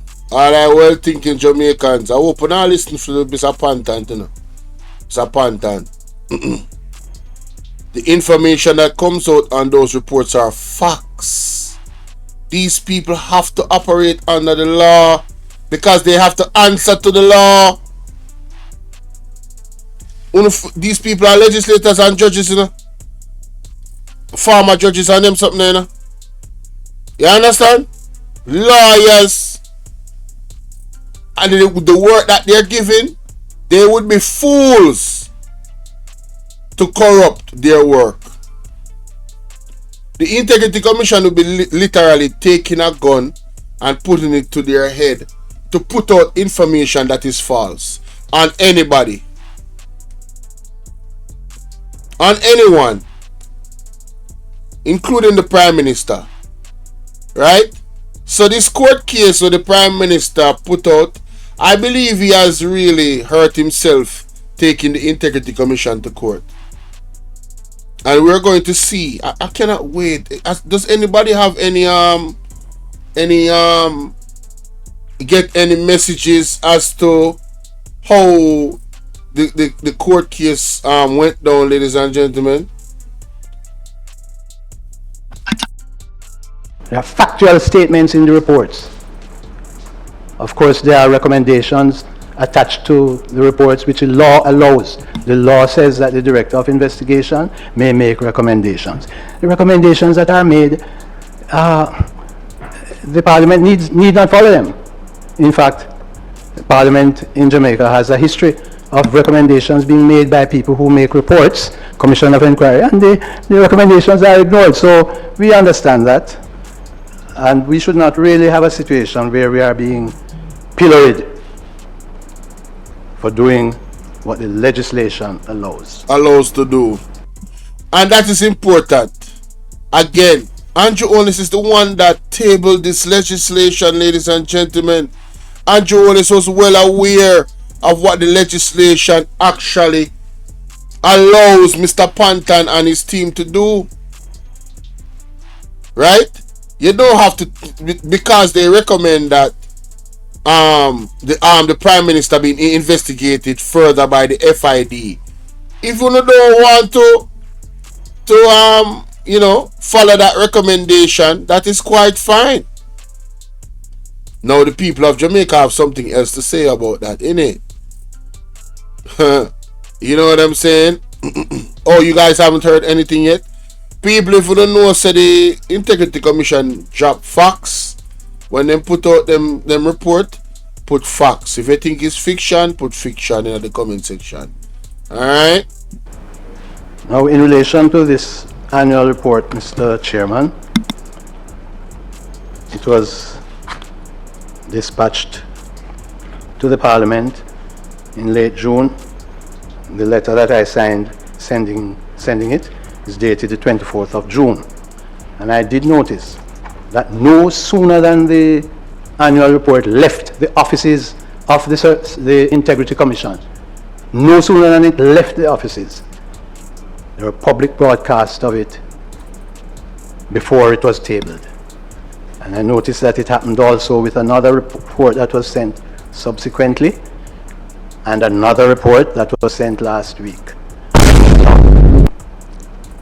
If it is thought that anyone in the Commission is leaking these reports, we would like it brought to our attention, we would like it investigated, because anybody in the Commission who leaks, if it's an employee, instant dismissal. Alright, so you see how the Integrity Commission stand on their own integrity. I wonder if Holness can do this. I wonder if the JLP can do this. Anytime they are questioned about some alleged corruption, can they say, well, listen, please, could you have somebody investigate this, an independent body? Because if that person is deemed to be guilty, or you find somebody, well, it's instant dismissal. No, that does not happen in the JLP. What happens is that you have people that say they resigned, then they didn't resign, say they were fired, then they resigned, but they didn't get fired, and it's a whole bunch of mix-up, and next thing you know, that person still has a job. They are not dismissed. The JLP does not dismiss. The Andrew Holness-led administration does not fire people when they are in breach of laws or any rules or the public cause for it. No, they recycle them, aka Dalrymple. Why is she in office? Why is she in Parliament? Why are some of them still, why is Royal Reid still getting paid? That's another thing. Why aren't they fired? It says something about the integrity of the leader of the party, the JLP, the Jamaica Lawless Party. It says something about him. And it says something about them, that they stand behind this type of leadership. Birds of a feather flock together, like Devon said. But I find it strange that that all these things would be leaked immediately after it leaves the Commission and sent to Parliament. I find it puzzling to understand, if it is happening from the Commission, why is it that it is delayed, the leak is delayed until it is sent away from the office. I cast no aspersions, but I want to add a personal note, Mr. Chairman, if you'll allow me, that back on this question of malice, I have been a lay preacher in the Methodist Church for decades. Malice is not in my makeup, and it is not in the makeup of the commissioners. And there may be persons who need to repent, and they can join me at church, Providence Methodist, any Sunday. Me say, if me love, yo, Bridget, me love that brother, you know. No homo, yo. Me love Mr. Pantan, you know. You think I joke? Enough of them need to repent. And they need to go join the man at church. You the man say me is a bishop. Make you play that back. That need to play back. That need to play back. I cast no aspersions, but I want to add a personal note, Mr. Chairman, if you'll allow me, that back on this question of malice, I have been a lay preacher in the Methodist Church for decades. Malice is not in my makeup, and it is not in the makeup of the commissioners. And there may be persons who need to repent, and they can join me at church, Providence Methodist, any Sunday. My Jamaican people, this is the example that we have to follow. Just invite the JLP member them for repent, yeah? I want to pray for Andrew Holness. Yeah, man. Pray for him repent. May I tell you? Pray for him repent from all our wicked ways them. Pray. That's true, man. No wish him no harm. No make him get angry. We understand what he's doing and we understand the way he is at the moment. Yes, he might do some evil things. Yes. But no wish him no harm. Because you have to remember, so the all-seeing eye, you know. The eye will see all things, knows what is going on. And vengeance is of the Lord. It's not our responsibility. Don't want nobody attack the Prime Minister, brethren, in a no physical way. No, don't do it. Do not touch the Prime Minister. Leave him to God. There's nothing you can do to him where God can do worse, you know. Just take comfort in that. Vengeance is of the Lord. Alright? Good. I don't know if something is wrong with the water in Parliament. Why some people, the moment they get into Parliament, they say certain things and behave a certain way. I don't know if that is it. As a result,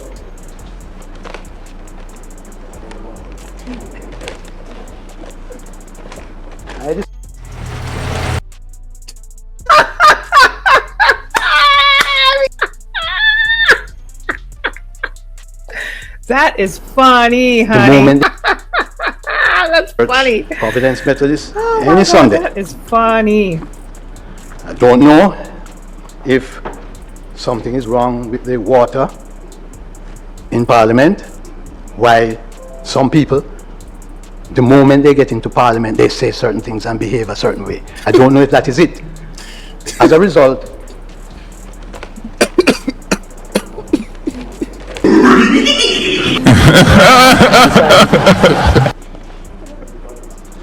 I wasn't going to take the chance of drinking any water here.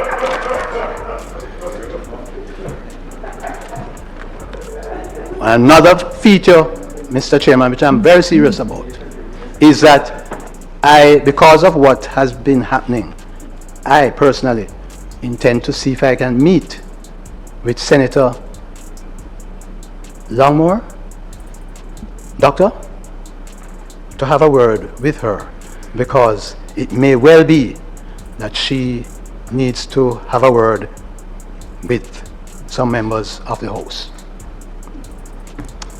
And so I present to you, Mr. Chairman, the 6th annual report, which has been compiled in keeping with the law. The law.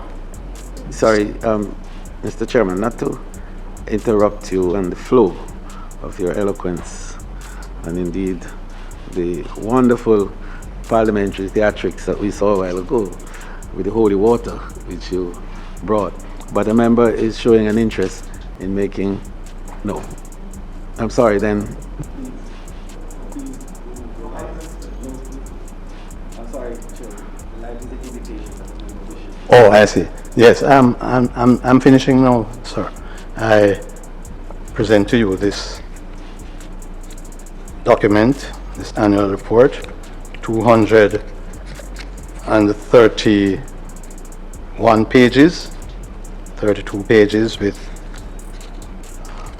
audited financial statements, and trust that it will be read by parliamentarians, just as how I hope all parliamentarians will read the legislation and not give people the impression that the Commission is doing things outside of the legislation.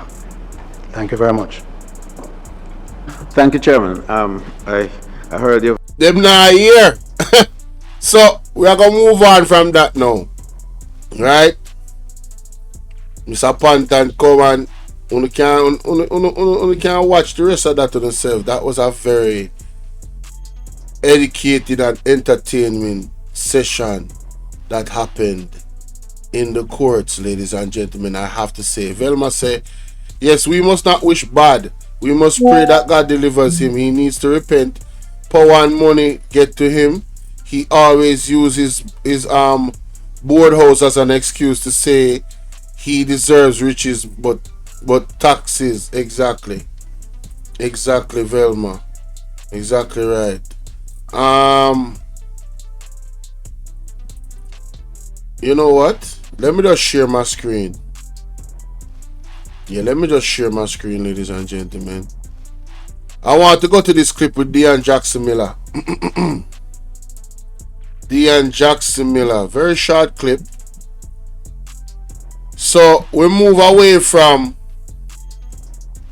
the situation of the Integrity Commission coming to the court. Coming to the court. What's wrong with me? We move away from the Integrity Commission coming to Parliament. The Prime Minister sues the Integrity Commission. So it went to court and the court decided on that situation. So this is the video. And Dean Jackson Miller does a great job. Let me just show you her page, ladies and gentlemen.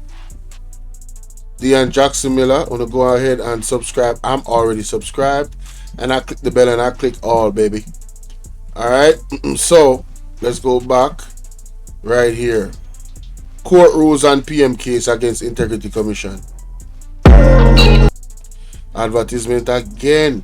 That's what I'm fighting. So round one of Prime Minister Andrew Holness's legal battle with the Integrity Commission is now over. What happened and what happens now? Yeah. Thanks for joining me courtside. Stay tuned.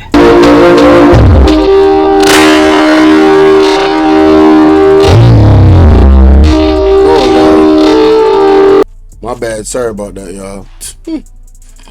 Oh, crap.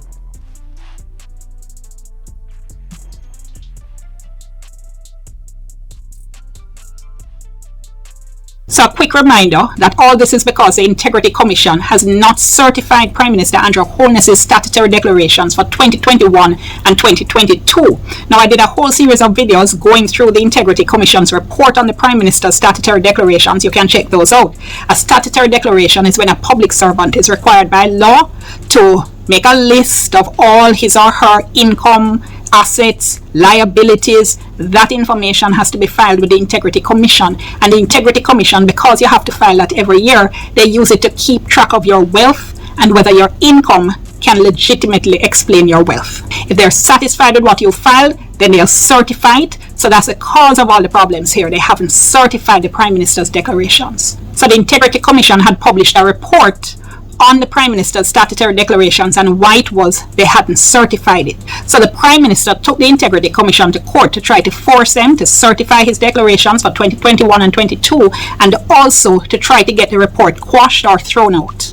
He's asking for what is called judicial review of the Integrity Commission's actions. Now, judicial review is not an appeal from the decision that was made by the Integrity Commission. What it is for the court to look and see and decide whether the Integrity Commission made its decision in a way that was fair and according to law. Just a reminder as well that judicial review is a two-stage process. So if you want to apply for judicial review, you first have to apply for leave or permission to apply for judicial review. A little convoluted, I know. So if the court grants you leave or permission to apply for judicial review, then you now move on to the next stage, which is a full hearing of the issues. And the whole idea is to get rid of the cases that are a waste of time, that don't have any substance to them. So the Prime Minister was at the first stage. He had applied for leave to apply for judicial review.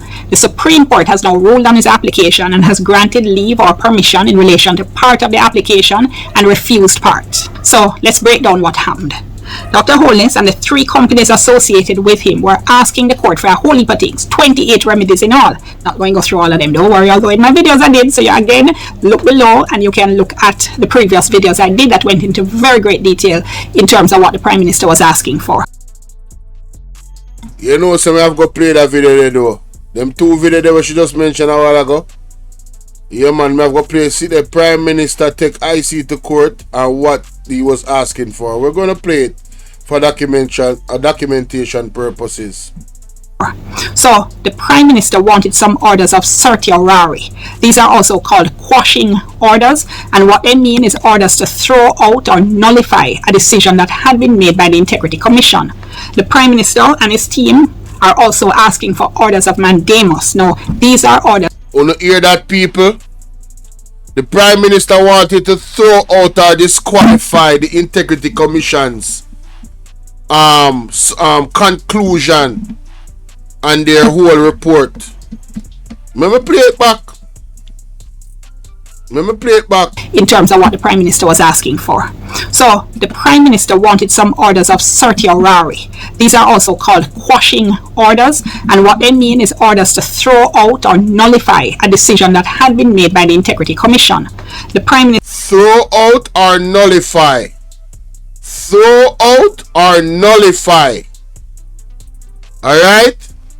The man literally wanted to remove the credibility of that report completely from the record. This is what he wanted the courts to do. You know, listen and pay attention, you know. What can go so? What can go so? What can go so? What may I tell you? Minister and his team are also asking for orders of mandamus. Now, these are orders that would have the court making an order to compel the Integrity Commission to do something.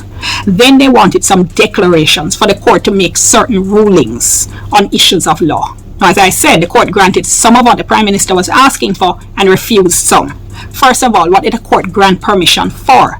The court granted leave to apply for judicial review, to apply for an order quashing the findings, conclusions, and recommendations in the investigation report on the Prime Minister's statutory declarations. Now, this is a report that raised the question of illicit enrichment and raised the question as to whether the Prime Minister's income was sufficient to explain his wealth. So you can understand why he would want this particular report quashed. The Integrity Commission's legal team said they didn't think this application would succeed, but they didn't oppose it. And I should say, even if they hadn't opposed it, the court would have granted leave in relation to this part of the application anyway, because the court said there was enough evidence to satisfy what is called the threshold test, meaning that there was enough evidence to show that there was an arguable case with a realistic prospect of success. In other words, there's enough evidence there to show that this particular part of the application wasn't a time-wasting exercise. The court also granted leave to apply for judicial review, to apply for an order quashing the Integrity Commission's special report.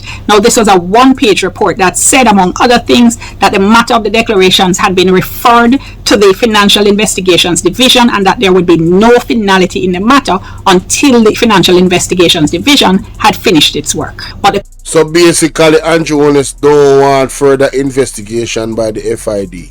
Court said is that the special report was so connected to the investigation report on the statutory declarations that it too was tainted with any illegality that the investigation report might have. So since the two of them were so interconnected, the court said if it granted leave in relation to one, then it would have to grant leave in relation to the other, and that's what it did. Then the Prime Minister wanted some orders of mandamus, as I said. These are orders that the court can make compelling the Integrity Commission to do something. So the Prime Minister was asking for an order compelling the Director of Information and Complaints to examine Mr. Holness's 2022 and 2023 statutory declarations. The court refused this, saying that the Director's unchallenged evidence was that he had examined the Prime Minister's statutory declarations for 2021, 2022, and 2023. Since courts don't believe they must waste their time, or to use their language, act in vain, the court said it would not direct the director to do something he had already done. The Prime Minister also wanted an order to compel the... You hear how this man, Andrew Holness have some nerve, you know. When Dan Jackson Miller does an excellent job in breaking this down. This man has some nerve. Basically telling the people them so them to look again. Yo.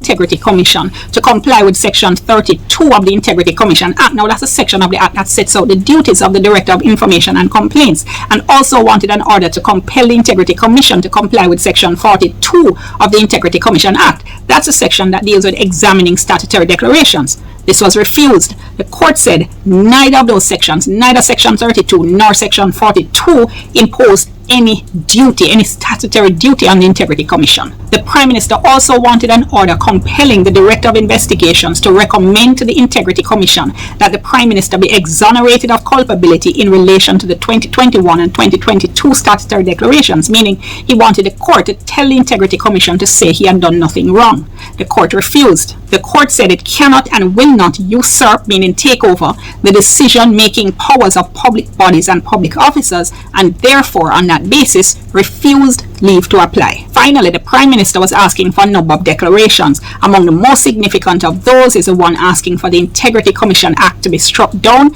and also asking for the section of the Corruption Prevention Act dealing with the offence of illicit enrichment of public servants to be struck down.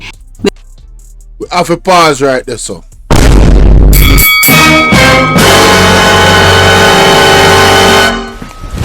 Emotional damage. Let me slow that down for the people in the back. When you come a class, listen to this. Tell the Integrity Commission to say he had done nothing wrong. The court compelling the Director of Investigations to recommend to the Integrity Commission that the Prime Minister be exonerated of culpability in relation to the 2021 and 2022 statutory declarations, meaning he wanted the court to tell the Integrity Commission to say he had done nothing wrong. The man wanted to force the court. The man wanted the court to force the Integrity Commission to say publicly that Andrew Holness did nothing wrong in this specific time and this year. Something not right, my wisdom warriors. Something is not right. Tell about them. Hey, who mess is this? Oh, man, is this? The man said the wrong man. The court refused. The court said it cannot and will not usurp, meaning take over, the decision-making powers of public bodies and public officers. Do you know why? You know they say they cannot. That means they are not of the power to do so, and they will not do it.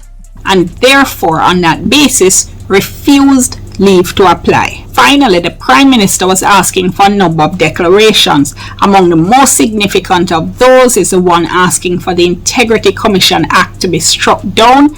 And people, what can go so? So you see, when we say that the Prime Minister was trying to remove the Integrity Commission Act, yes, he was trying to strike it down. The man literally say, yo, wanna move up. Yeah, man, move up, man. Take off that. The same act with him. Yo, you can't make this up, B. If this is not an admission of guilt, I don't know what is. I really don't know what is. And also asking for the section of the Corruption Prevention Act dealing with the offence of illicit enrichment of public servants to be struck down. So he wanted to remove any possibility of anybody at all being locked up or investigated for illicit enrichment. He wanted to remove that from the act. This is a total attack on our democracy. You guys don't realize this. What government would not want to be held accountable for illicit enrichment? It means that your aim is to thief. Your aim is to steal. That's my conclusion, and that's my opinion. My conclusion is that you want to steal and not go to jail. You want to steal and not be questioned. With a move like this, that is what it suggests to me. I don't know about anybody else. You understand? For the people in the chat, if this move by the Prime Minister, his request to one, take away the Integrity Commission Act, remove it, and also take away the Anti-Corruption Act, the part of the act that has to do with illicit enrichment. If that doesn't scream guilt to you, right, I don't know. But if it does scream guilt to you, type guilty in the chat. Type guilty. Guilty! That nigga is guilty! And I say those are among the most significant because Dr. Holness was Prime Minister when the Integrity Commission Act was passed. Also, the crime of illicit enrichment is supposed to help to deter public servants from corrupt activities like taking bribes. Anyway, the court said those types of declarations don't need the permission of the court to go ahead. The same for the Prime Minister's application for an order to end the investigation into a statutory declaration. Wanna hear that? Andrew Holness wanted the investigation in itself to end. The man wanted the investigation to end. And the court said no. Hell no. What the hell? Oh my God, no way. People at time for wanna call for this man for. Take his microphone. Just a minute. Just a minute. Show me what. Take his microphone. Usher him out. Usher him out. Usher him out. Like taking bribes. Anyway, the court said those types of declarations don't need the permission of the court to go ahead. The same for the Prime Minister's application for an order to end the investigation into his statutory declarations. One of the Prime Minister's lawyers told me that they will be going ahead with the applications for those declarations, so it's going to be really interesting to see what happens there. So what happens now? The case comes to the court again on January 7, 2025. On that date, we can expect to see a date fixed for the full hearing of the matter. Lawyers for both. When you hear that, people, that is what today is all about. Today is January 7th, right? And you hear what you just said a while ago about today? They will be setting a date for the full hearing of the matter. Listen again. One of the Prime Minister's lawyers told me that they will be going ahead with the applications for those declarations, so it's going to be really interesting to see what happens there. So what happens now? The case comes to the court again on January 7, 2025. On that date, we can expect to see a date fixed for the full hearing of the matter. Lawyers for... So, that's what today is supposed to be about. A date fixed for this hearing. May I go up on this website again and see if there's any news on it. Right? Any updates? It's 5 o'clock. I don't know why we haven't gotten any update. Let me just finish up this part. Oh Lord. Oh, that's our next conversation. Shout out to Freedom Come TV. Lord have mercy. Both sides told me they're expecting that the court will set an early date for the hearing because of the huge public interest in this matter. So that hopefully means we could have the hearing in a matter of months if the court does in fact go ahead and fast track it and if the lawyers' diaries can accommodate that. Of course, going to be following along at every step of the way and updating you as well. Thank you so much for joining me courtside. I'm Dion. I'll see you next time. Big up Dion Jackson Miller. Excellent work, journalist wise, you know. Again, ladies and gentlemen, go ahead and subscribe. Alright? Support the platform. Okay? Yes. Alright. Go and support the platform, ladies and gentlemen, and do remember to support my platform as well. Alright, follow me on all of my pages, Bolo V&R, Bolo V&R Clips, and Bolo V&R. Alright, do remember that the PayPal and the Cash App is available if you want to donate. You know what I'm saying? You can use those two options that I have right there. I don't have super chats, so it's either PayPal or it's Cash App, and Cash App is available. If you Cash App me right now, I'll get it on my phone right now, ladies and gentlemen. So there you have it. A quick synopsis of the history between the IC and the PM, the Prime Minister. There's a few more clips I could have put in there, but I think I did sufficiently enough. You know, this was a long reaction. As a matter of fact, when I post this, I have to split it in two, part 1 and part 2. It's so long. Alright, yeah. So let me guys know what y'all think in the comment section, man. We're waiting to hear when is the date that this hearing between the Integrity Commission and the Prime Minister will go. I hope it's in February. I really hope it's in February. That would be good. That would be very, very soon. If it's not February, the first week of March, I'm hoping. You know what I'm saying? We don't need to drag this out too long. This is an election year. Well, I don't know. When is the budget? When is the budget supposed to read? The new budget. So there's a lot of things and factors why this thing needs to go through quickly and needs to be settled. Yes, yes. Alright. Again, let me know what y'all think in the comment section, man.